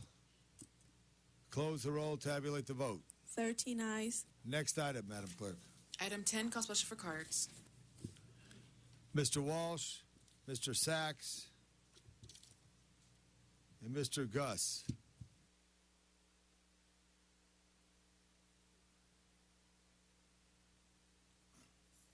John Walsh, blogging at HollywoodHighlands.org. This concerns the Sun Valley Branch Library, which is overrun by criminals the way the Hollywood Library is. We're all in favor of this, and I want you to look behind me. On my mother's grave, there was not a single high school student in here. He is not talking about this item. Thank you very much, Mr. Walsh, for your comment. Next speaker is Arnold Sachs. He is disrupting the meeting.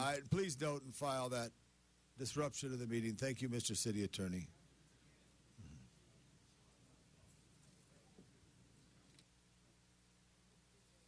Yeah, and his mother's just sorry ever since. Anyway, this is salaries general.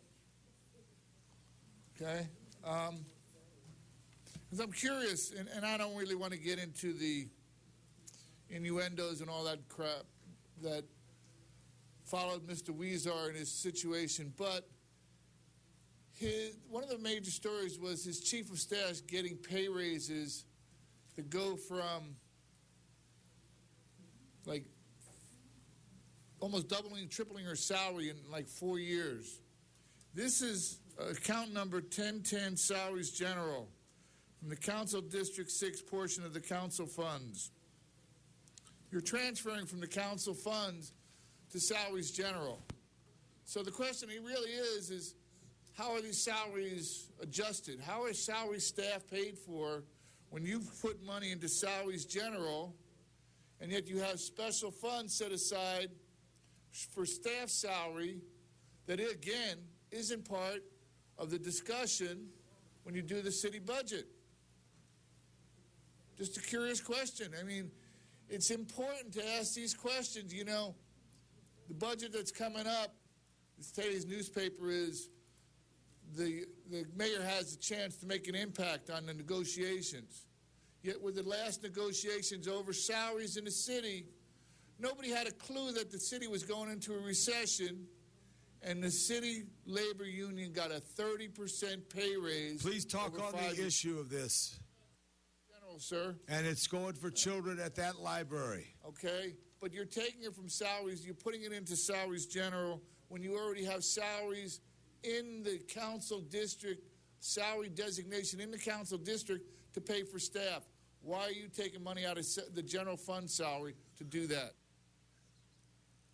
Mr. Geis.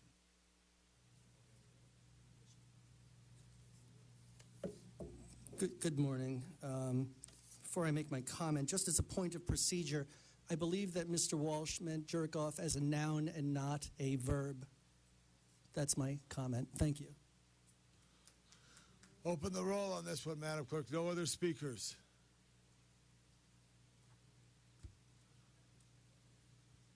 Close the roll. Tabulate the vote. 13 ayes. Next item. Item 11 calls special for cards. I'm going to item 12 right now. Hold 11 for me. Hold 11. Could I do 12?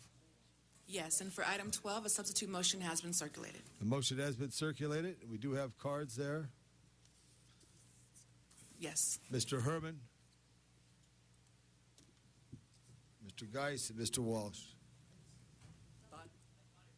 Since it's a public meeting and look more professional like many of you do with your short jackets. But let's get on point here. We're talking about item 12, which deals with relative restraining for the rewards offer in unsolved murders. Well, basically, the biggest problem we're having is the consumption of alcohol and drugs, right? Mr. Price had a good point in his community when he talked about revoking license from unlicensed liquor stores in our communities, right, Mr. Price? And that was a very good point. But the problem we're having today is the city is not taking that notation of revoking any liquor store or market from the convenience of Mr. selling President, alcohol. he is not talking about this reward motion. The point is this: we're asking for a reward on behalf of someone's death, which is the cause of many of these problems. So whether it's a conspiracy or not, David Ferguson, who got killed on his bicycle riding, it could be any one of us. Any one of us. And we don't know who caused it. But what are you going to do as a city source of information to look into the investigation? Because this appears to be a conspiracy to knock out people who are advocating on behalf of the public speakers. Mr. President, he is not talking about this. Okay, thank you very much, Mr. Herman. Daniel, thank you, Mr. Herman. If I could have Daniel followed by Mr. Walsh. Good morning, council members. Would you please publish a list of the 300 or so rewards and the council district and the ethnicity of the victim? I think that city council uses the ethnicity and political factors, and you are victimizing these poor souls twice. I think it's unreasonable. The public should be asking itself, well, why doesn't city council publish a spreadsheet of the council district, the zip code, and the race of the victim? I think we know that the LAPD has a history of not being completely up on racial issues. We could look at the Rampart scandal. You could look at the Rodney King case. And I think that the city's use of these rewards is also being manipulated for political purposes. And I think it's unfortunate, it's unfair to the victims, and it's especially unfair to the victims' families. I think doing this makes a mockery of the reward system. I think it's tragic. And city council needs to publish, not explain. We don't want city council members getting up and explaining, well, necessity. The detectives say the necessity. Just publish a list of the victims, the zip code, the council district, and include the ethnicity, because sometimes the names of the victims are misleading, and then the public will know what's going on. I think this is a shame that you're doing this. Thank you. Mr. Walsh. John Walsh, blogging at HollywoodHighlands.org. This is an extension for another year to Brianna Guzman's reward offer for her unsolved murder of $50,000. I'm wearing a shirt here. Maybe you can see it a little better. I paid $25 for it on Hollywood Boulevard. This is why you will never get anybody to get up and ask for, and apply for the award. And it says, snitches get stitches. This is from the gangs.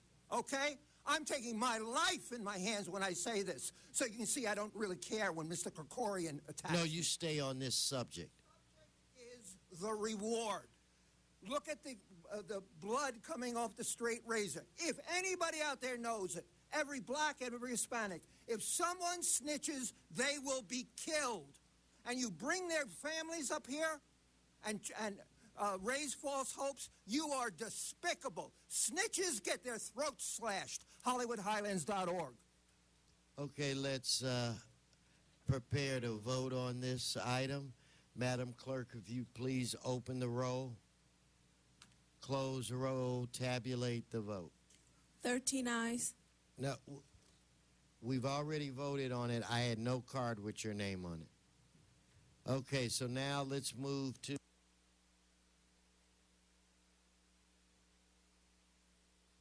we're going to move to 13, and I'll have basically Daniel again.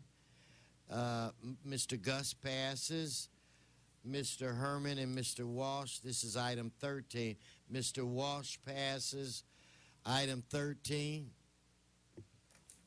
And Mr. President, a substitute motion has been circulated for this item.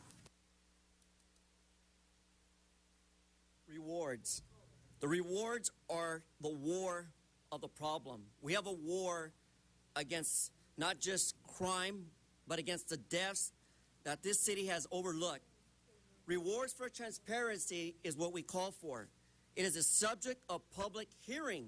As Daniel Gus made it very clear, we want a report to challenge how you identify those who are murdered in the city of Los Angeles. So how dare you put more blood on your hands by not taking any action? 1 minute. Okay, let's prepare to vote on this item. Let's open the roll, close the roll, tabulate the vote. 13 ayes. That brings us now to item 11, called special by Mr. Walsh, Herman, and Mr. Sachs. And Mr. Walsh, you have 1 minute, I'm informed. John Walsh, blogging at HollywoodHighlands.org, tweeting at J. Walsh Confidential. This concerns enhancements for Westlake MacArthur Park pedestrian. First time I walked to Hollywood, MacArthur Park, I think it was 66. Okay, the best thing I can say is it's harder now than 3 or 4 years ago to buy narcotics at MacArthur Park. It might take you maybe 2 or 3 minutes to swing a deal. And so it's out of control, MacArthur Park. You will find almost no children in MacArthur Park anymore because it has been ceded to the gangs. And why? Because snitches get stitches. How many people have been killed in MacArthur Park? And you're going to spend some money on construction for pedestrian improvements. Stay tuned for public comment. HollywoodHighlands.org. Okay, Mr. Herman, I guess you're next. Item 11. Granting funds for the Evergreen Park Street enhancement projects. How long have we waited for the improvements on our corridors, and more so like Evergreen Park, which is on a corridor? We were promised many things in Boyle Heights, but those promises, as Mr. Weezer pointed out, were just promises that can be broken. Stay on the subject. I'm on subject. No, you stay on the subject. If I say you're not, you're not. So stay on the subject, Mr. Herman. May I continue? No, you can continue, Thank you. but stay on the subject. I'm on subject. For the convenience of simply applying this dollar amount is just embarrassing. We have chain link fences at this park that should be removed. We should have transparency, openness, without the blight of fencing at Evergreen Park. So when you indulge yourself in the idea that you're doing something great in Boyle Heights or Evergreen Park, do more. Just providing a childcare center was on our behalf, Mr. Weezer. You weren't there yet. That was under Nick Pacheco. And again, we're trying to authorize the appropriation for more funding. Let's have an audit as to how well you specifically and particularly spent this money at these parks. Because without an audit, an investigation into every dollar that's spent for any park in our cities, we should have them investigated. Because again, you remove the swimming pools from Evergreen Park, and now all we have is chinchero of people sitting under trees when people should be working and playing in public parks for recreation. Mr. Sachs?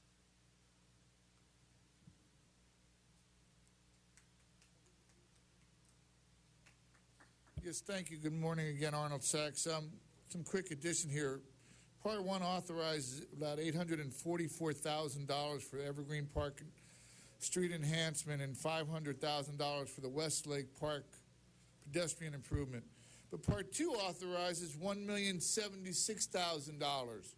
So where does the extra $233,000 come from? Because again, it also authorizes $500,000 for the Westlake Park pedestrian improvement program. So your item has got different figures between 1 and 2, but there's no accounting for the $233,000 that's in addition to the $843,000. Is that just one of those temporary because I said so ideas? And who is Lanny for their expert technical and other special services? Are they available in all the districts? Because we know other districts need expert technical services. Are they available in other city council districts? Thank you. To let the speaker know, Los Angeles Neighborhood Initiative. Mr. Sachs, it's not the Lennox Neighborhood Initiative, it's the Los Angeles Neighborhood Initiative. And if you go to the Board of Public Works or come to my office, we'll guide you to them. Thank you, Mr. Labange. Mr. Weezer? Mr. Labange, Lonnie was started by what mayor? Richard Riordan. A good way to get an organization involved in projects in the community that they could help us get through when we need supplemental support. Great organization, does a lot of great work in the community. Thank you. Okay, let's prepare to vote on this item. Let's open the roll. Close the roll. Tabulate the vote. 13 ayes. Where does that bring us? Mr. President, that brings council to general public comment. Okay, do we have a Jason? And I'm not sure if it's Ackerman, but from Encino Neighborhood Council. Tom Tapia, Monica Alexenko, please come forward. Hello, my name is Jason Ackerman. I'd like to see if we could get Deborah George to come up in the stack because she's with me as well as Tom Tapia. I'm here to speak about a project that is being proposed to expand the facility at Jelty Fields in Encino. I'd like to give you guys a copy of the proposal. If I could get a hand from a clerk real quick, or an officer here, or officer. Thank you. Here. I wasn't aware of the 35-piece rule, so I printed 15, and we have some photos to go along. So Jelty Fields is on Burbank Boulevard near Havenhurst, and my concern, I found out about this at a Prop K LVNOC meeting about a year ago. I've been playing phone tag with various departments around this through the city to try and find out more about this project.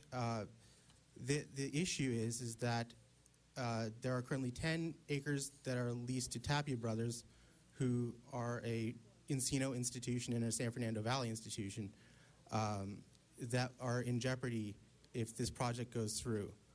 I've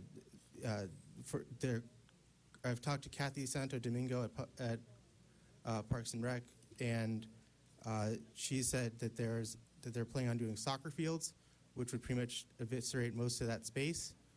And I would like to know how we could go about getting this particular project, which is included in Prop K, reconsidered so we can use the funds more productively.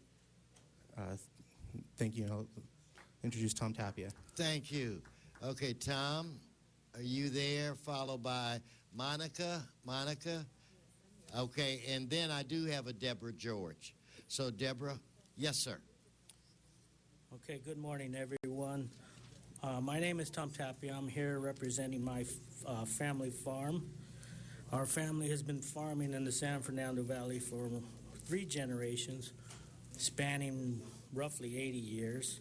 And I'm sure all of you are pretty familiar with the history of the San Fernando Valley, how at one time the whole valley was nothing but farmland. But, you know, as the city's population grew, demand for housing grew, and most of the farms have been phased out. By the late 1970s, I believe there was only about 12 farms left. Today, I only know of 2, and fortunately, we are one of those 2.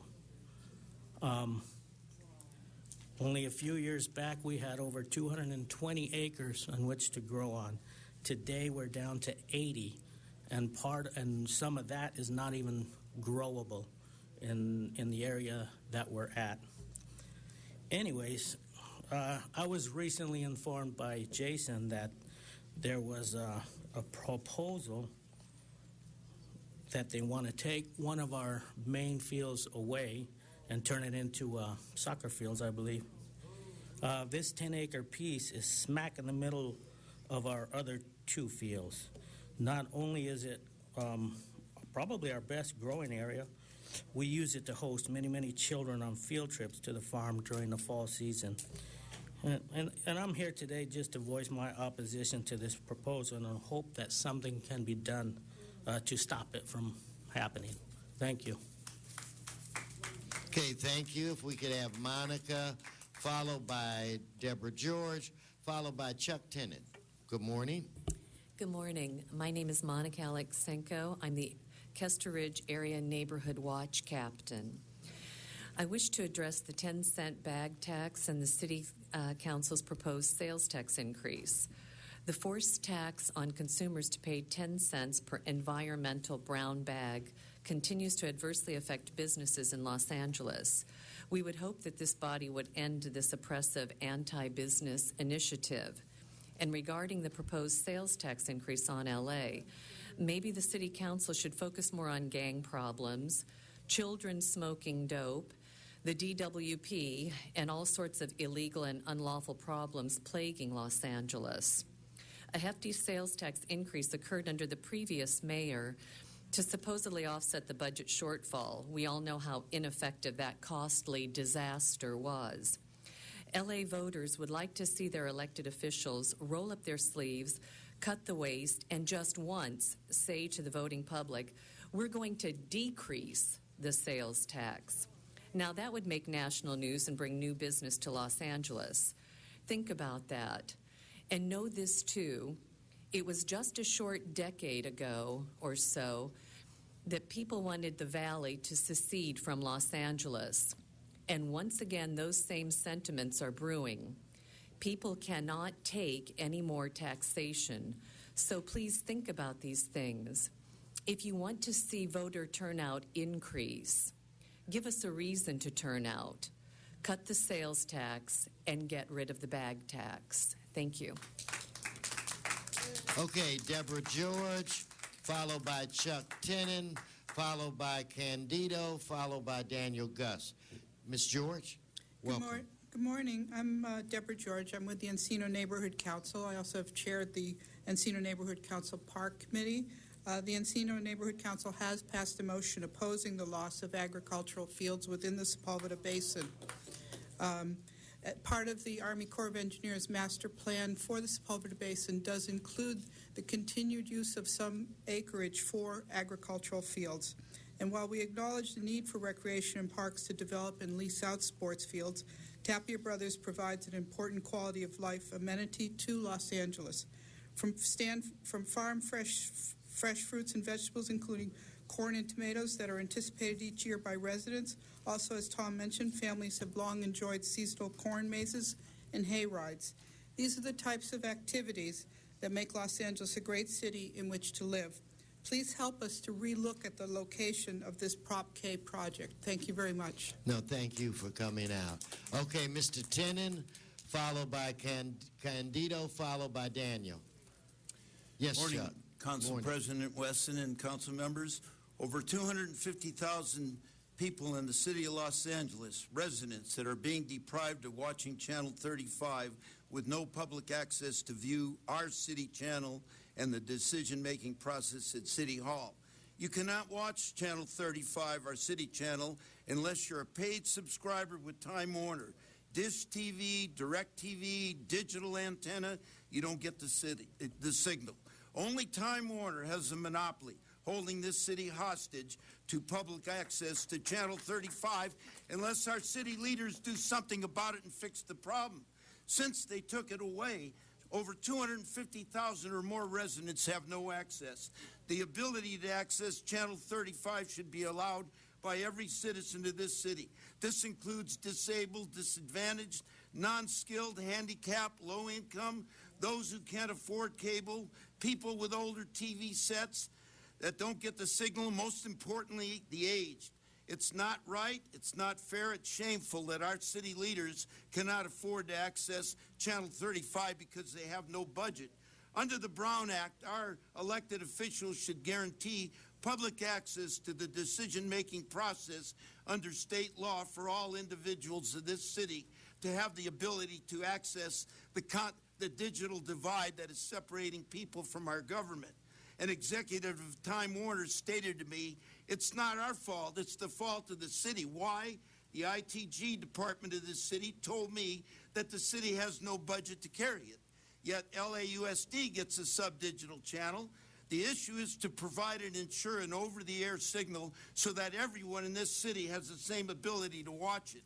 You know what? It's a disgrace that one hand bites the other hand. If you're not a Time Warner paid subscriber, you can't watch it. Fix the problem. Thanks, Chuck. Thank you. Candido, follow Mr. Labange. Mr. President, I just want to ask the CLA to write me a motion about that so we could get better access for television. Thank you. Okay. So Candido, followed by Daniel Gus, followed by Marion Fogler. Yes, Candido, good to see you. Good morning, Mr. President. Candido Maris, along with Mr. Piper, Jim Piper, Mr. John Camara, Donna, and Miriam are back there. We're all part of a new group called We Do Love Van Nuys Roundtable. And again, we believe that we belong to one city, from Chatsworth, San Pedro, from the east side to west side, and that we all have a voice. And we want to thank Mr. Cedillo. We were in your community helping with the with the elections for the neighborhood council, and unless you go there and unless you meet people one-on-one, you don't realize that we all have the same goals. We all have the same needs, and I would hope that we would do more of that. And that's what we're trying to do with our group and our organization, is to work with nonprofits, work with the church.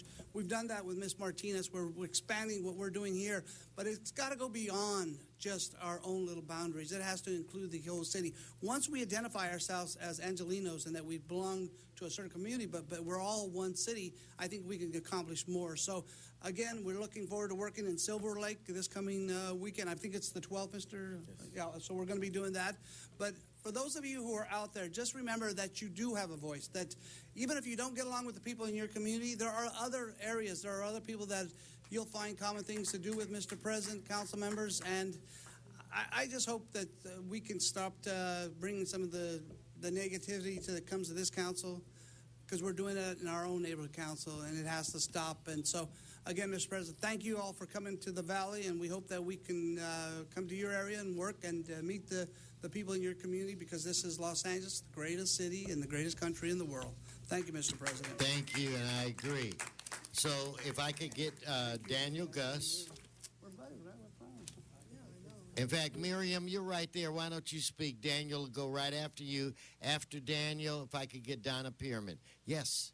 Yeah, well, again, you know, I don't know how to say this, but we got to get people over here to speak, because if we don't let these people know that they can't get away with their charade by giving away $59 million to Westfield, by trying to put a half-cent sales tax on the ballot to pay for our streets and sidewalks, we have to let them know that we don't approve of this, that the people do not want to pay more sales tax, more tax, because the public is already taxed to the hilt with this 1.5 cent tax, and it's not being held accountable. Where's the money trail for that sales, that 1.5% for the Metro Rail? The MTA. They're a monopoly. They are privately owned, and they're getting public money, and it needs to be elected offices. We need to take it over and make it public. So, folks, we don't have any voice in our public transportation agency, and, you know, there's so many things that I would like to say, but I'm limited every 2 months because they shut down this place, and I have asthma. And this is an impediment to me, accessible, no access to downtown from my home here in the San Fernando Valley. I do not want to commute in a car in that traffic and have a hassle with the traffic and the air down there. It's worse. So why can't I speak from here? We have the technology. We can make it cheap, and we can get the people. We can advertise on Channel 35 in the new studio. Why in the heck can't it be advertised in the Daily News, on the radio stations? I haven't gotten around to it because I haven't been feeling well, and it's not fair to people who are disabled, seniors, and folks down here in the Valley that can't get access downtown. Thank you. Thank you, Miriam. Thank you. Daniel Gus, followed by Donna Pearman, followed by Arnold Sachs. Arnold, are you still here? Oh, I see you. Yeah. Good. Come on, Daniel. Good morning. Well, now we're going to have a convergence of the issues today. 2 months ago, when you had your February meeting here in Van Nuys, I believe Mr. Englander honored a man by the name of Richard Hilton. Well, you allowed him to plug his pure breed beagle breeding championship cockamamie beagle business. So I did a CPRA, and we found out that your honoree, according to the city of Los Angeles, has no breeder's license. So you drag up dog breeders here, you whine about animal services, we do a CPRA for Mr. Hilton, his partner Diana Lipari, and their breeding partner, but the city comes back, there are no breeder's licenses under these names, and we believe he's a resident of Mr. Krikorian's district, Budget and Finance. So you tell us that you want to tax us more, You whine about revenue for animal services, and then you honor a guy who's doing business as a dog breeder in the city, and according to the city has no breeder license. By my research and calculation, your honoree owes the city of Los Angeles approximately $17,000. So maybe Mr. Englander will look at this. Here's from the Westminster Dog Show. Teddy, a 13-inch beagle owned by Diana Lipari and Richard Hilton from Valley Glen, but no breeder's license. And what's this cockamamie crap about you guys wanting to tax us all? Why doesn't Mr. Englander go out and collect this $17,000 and use that to retain fix your potholes? I mean, that's crazy. By the way, Brenda Barnett is a dog breeder, lives in the city of Los Angeles, and I have in writing, has not paid the city a dog breeder license. So you're going to tax us? You're going to tax us. Why don't you? Oh, my gosh. And then we're going to get to the dangerous situation in Nuri Martinez's district. Thank you, Daniel. So if I could get Donna Pearman, Arno Sachs, and Mr. Walsh. Yeah, honoring all the people and talking about how wonderful the San Fernando Valley. It was a joke because you don't want to reopen Van Nuys video conferencing, so you don't care about the valley. And it's coming every 2 months. That's ridiculous. And I want to say we need a voter revolt. No more unfair taxation. We don't need the half-cent sales tax for this street repair, and we don't even know transparency. We don't know exactly how it's being spent, where it's being spent. So this is not right. And it's not right for the city council to goes against the city employees' benefits and health care. Yet 3 senators were suspended, but yet are still being paid. It's a full salary. It's not right. You shouldn't get paid for not working. It's reward for corruption. And why don't the people go look at the city council, the mayor, and other politicians and their pay and benefits? It's, as I said, it's a sales tax for the next 15 years. Certainly the Metro can come up with something and come up with, fixing our buses. We need to be able to fix the local buses and not just bringing up the huge, expensive rail projects. These are not right. It's spending money on a high-priced sweetheart. And the sweetheart deals. We don't need to have the Westfield having sweetheart deals, and we're having a water drought. We can't afford to bring up water for this great big huge Westfield project and the other huge projects that we have alongside. And ask the city workers to pony up for this. This is not right. It's not fair. And bring back Van Nuys video conferencing. All right, thank you. Mr. Sachs, Mr. Walsh, and Mr. Herman. Yes, thank you. Good morning again, Arnold Sachs. And I might as well add my half-cent on the sales tax. It's fascinating you have competing stories. This is from April 1st. It mentions this. City's administrative officer, Miguel Santana, states that this half-cent sales tax will generate $4.5 billion over the next 15 years. And then in the Daily Breeze, which is the same paper as the Daily News, it mentions that voters shot down a half-cent sales tax last May. Well, the last May, the half-cent sales tax was going to generate about $215 million for the city. So do the math. $215 million over 15 years is like $3 billion. Yet this year, the chief administrative officer says the same half sales tax 1 year later will generate $4.5 billion, a difference of $1.5 billion. 1 half-cent sales tax. How do you get those figures? Is the city rolling in dough? They must be rolling in dough because $1.5 billion over 15 years, that's an extra $200 million a year. or $1 million a year. Do the math, check out the numbers. Go back and review what happened last May. $215 million a year. Now it's $300 million a year for the same half-cent sales tax. It doesn't make sense. Oh, and by the way, the mayor has a new nickname. We'll call him the Hammer based on this story. He hammered out a contract with DWP. That's news.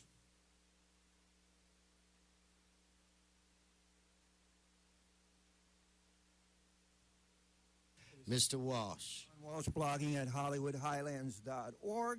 Come to the website. It's right here, J. Walsh Confidential. Mr. Krikorian, as he knows, violated the Brown Act by commenting on my public input.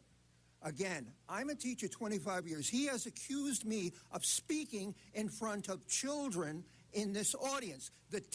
I have all these witnesses. There was not a single high school kid in this audience when I spoke. That, incidentally, you can talk to your attorney, that incidentally constitutes slander. I want a public apology and a retraction, and if I don't get it, then we'll think about a lawsuit.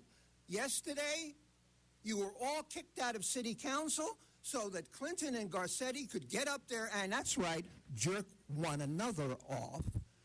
And let me tell you what this was about yesterday.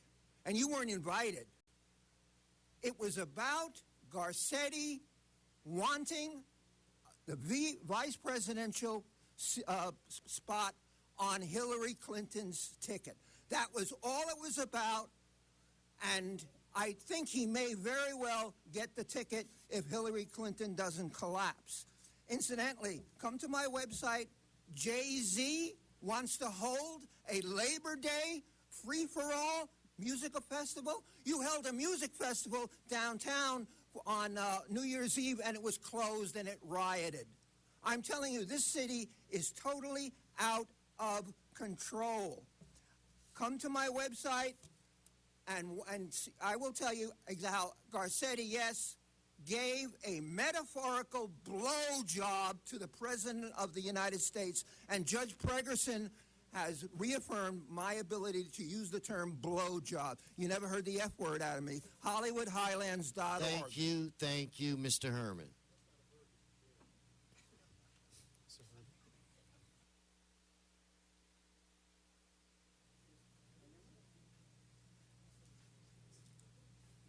Screw monopolies, and I literally mean screw monopolies. Federal ruling August 7th, 2013. City of LA, why is it unconstitutional to restrict speakers from making personal attacks in council meetings? Not that Mr. Weezer cares that he's losing hair or that Mr. Englander's sleeves on his coat are short. But it's a different subject. Sometimes the use of language does not conform to conventions of civility and decorum. But you cannot sacrifice political speech to a formula to tolerate profanities. Inequalities and poverty are the reasons why you take your strong actions against us and violate our rights under the Brown Act, Mr. Krikorian, as Dollhouse Duke will put it. But absolute destitution to the basic deprivation of Jay-Z for a festival in LA? How dare you, Mr. Weezer? We need that kind of revenue in our city.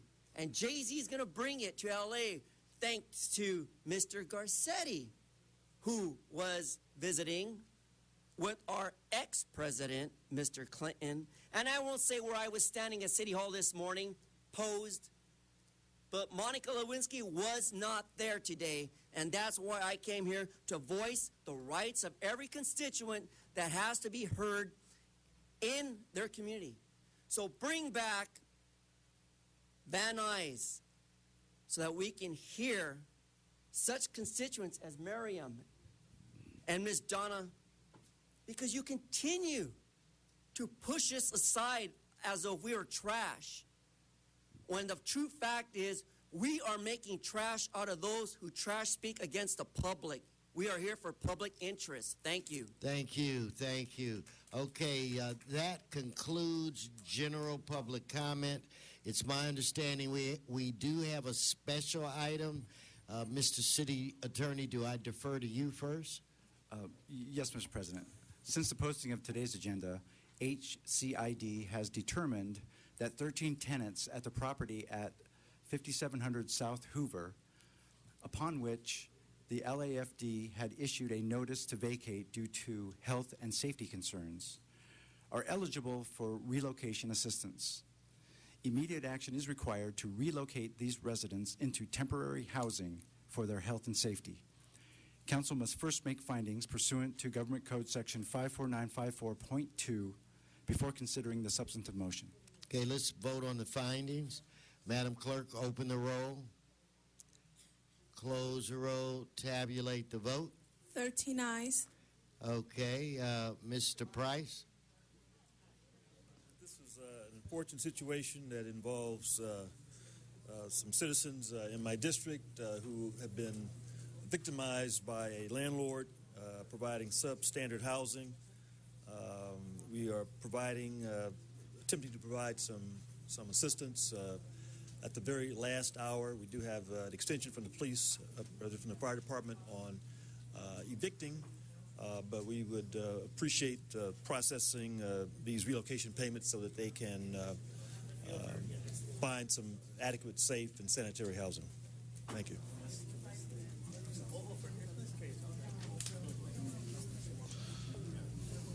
Thank you, Mr. Price.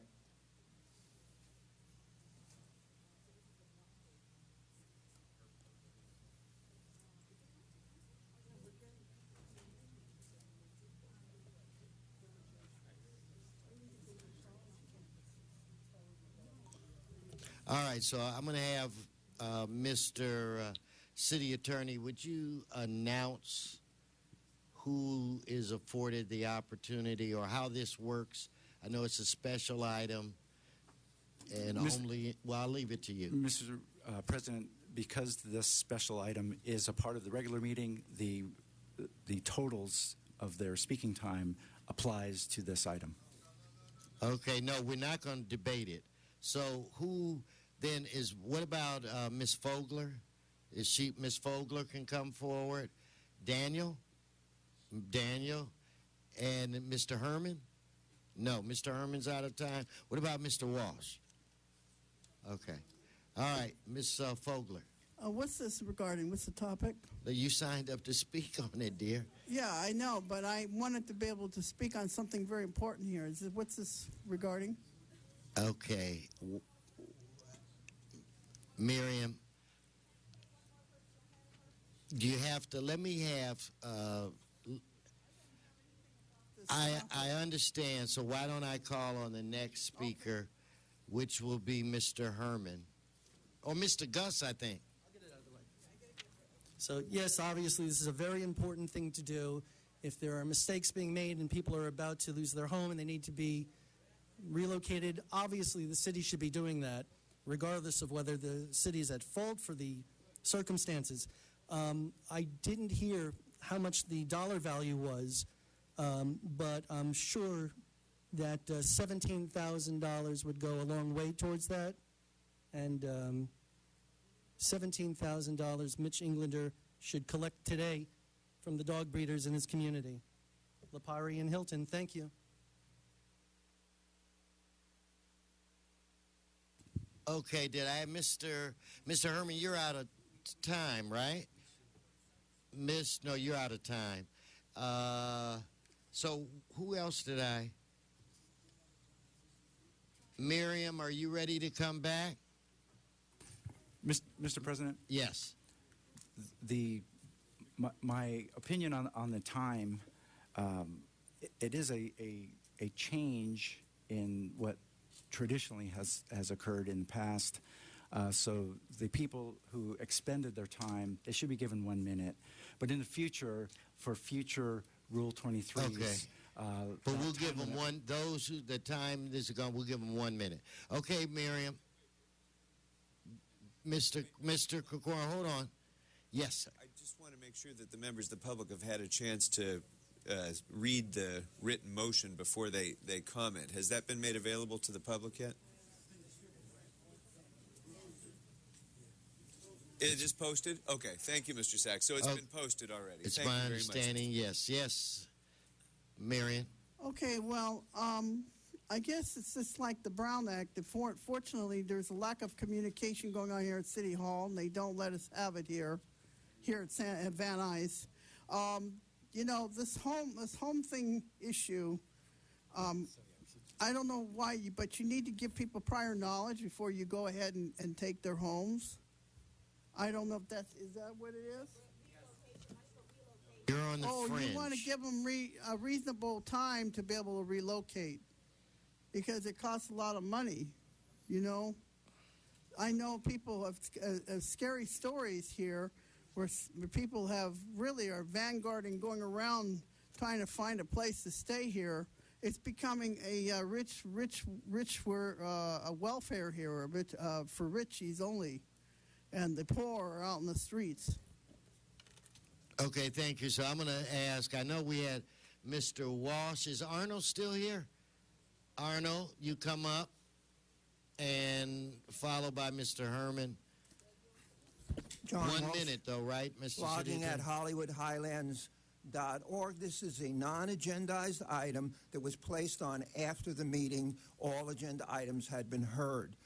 Therefore, that's the reason I am speaking under the Brown Act. All we want to say, you have to fight here even to say you're doing a good job. I'm not here to scream and curse at you unless you deserve it. HollywoodHighlands.org. Keep up the good work and on tenant relations. Thank you. Mr. Sachs, you ready to go? Followed by Mr. Herman. Yes, thank you. Good morning, Arnold Sachs. Every week you come into when we appear at these meetings, there is a section of the council agenda dedicated to REAP, which are rent escrow violations. So how does an item here appear as an emergency item regarding unsafe living conditions when you have this program that's in effect that has housing authority, housing agents go out to inspect properties throughout the city? Nobody complained to anybody about this place. The fire department took action. How was that possible? How did it come down to the fire department when you have these other programs in effect? Does that mean that if you have a problem with your property, you should call the fire department first before you call rent escrow or the housing agency? Please clarify that. All right, Mr. Herman. Fraud, waste, and abuse. The City of Los Angeles Department of Building and Safety from 2002 already knew they had allegations of problems at these properties. And yet you, the city, you, the big landlords, the slumlords, allowed it to go on for how many years without any action?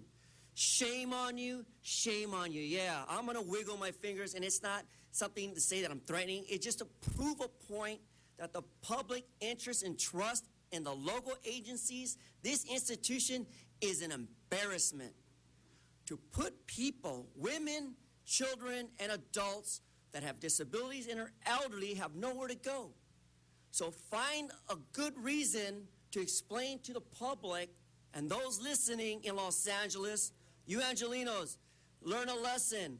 Brown Act, we have the right Stay on the subject. to determine how irresponsible building and safety has become. Thank and you. Housing. Thank you very much. That concludes the comment on Special 1. So if we could prepare to vote on that, Madam Clerk, open the roll, close the roll, tabulate the vote. 13 ayes. Forthwith on that item. Okay, what is before this council at this time? Mr. President, Council has motions for posting and referral. Okay, let me just Mr. Cedillo and Mr. O'Farrell, I am going to. We're prepared to join to adjourn this meeting. Okay. So, with that said, those items are posted and referred. That brings us to announcements. Are there any announcements, Mr. Labange? Members, so you know that the Los Angeles City Hall will be the host for the Southern California Sister Cities Conference, where sister cities in all of Southern California will come tomorrow to get up to date on a variety of issues facing all our sister cities and working with the International Office of Sister Cities. In addition to that, on Sunday, starting in the heart of the city, will be Ciclavia going west on Wilshire. Anybody for a free lunch at Felipe's? What was Wilshire's first name? Mr. Labange. All right. I tried to help out Felipe. No. Gaylord Wilshire. Anyway, out Wilshire Boulevard to the Miracle Mile. Another one of the. You're too late. You're too late. I just did. Okay. Also, Mr. O'Farrell will be leading us on the Thai Festival on Hollywood Boulevard all day Sunday from noon to 6. Over 100,000 people. It's a great Sunday. Ride your bike at Ciclavia, then come up to Hollywood Boulevard for the great Thai Festival. Thank you, Mr. Thank President. you. No more announcements. If I could have everyone in the council chambers, please rise. Everyone, please rise for adjourning motions. I'll look on my right side. Mr. Krikorian. Thank you very much, Mr. President. I rise to ask that the council adjourn this meeting in the memory of Lucy Hood, the President and Chief Operating Officer of the Academy of Television Arts and Sciences, who died far too young on Wednesday following a courageous battle with cancer. She was 56 years old. Lucy Hood was an innovator, a trailblazer, a thought leader, and a well-regarded entertainment industry veteran in digital entertainment and television. She attended Yale University and Columbia and started her career at News Corporation in the mid-1990s.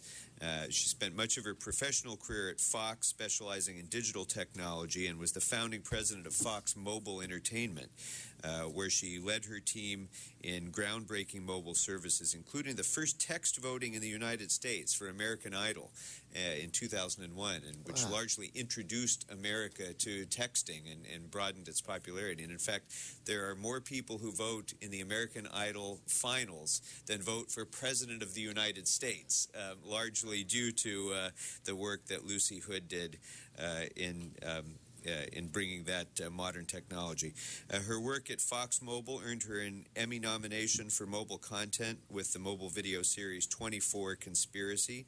And in 2009, she served as the executive director of the Institute for Communication Technology Management at the University of Southern California. She was tapped to run the Television Academy in June of 2013, and her efforts there helped to bring the Academy into the 21st century. The Academy, of course, the home of the Emmy Awards. It has now rolled out its new brand under Lucy Hood's leadership, identifying itself as the TV Academy and announcing its enormous capital campaign to significantly expand and improve the North Hollywood campus on Lankershim. Lucy Hood's extraordinary impact, pioneering innovation in the media landscape, and contributions were deeply felt throughout the television industry, and she'll be greatly missed by all. She's survived by her husband, Rob, and her children, Rachel and Benjamin. In lieu of flowers, the family requests a donation to Yale University earmarked for the Yale Alumni Service Corps. May Lucy Hood rest in peace. Thank you. Any more on the right? Not seeing any. On my left? Okay, members, this meeting is adjourned.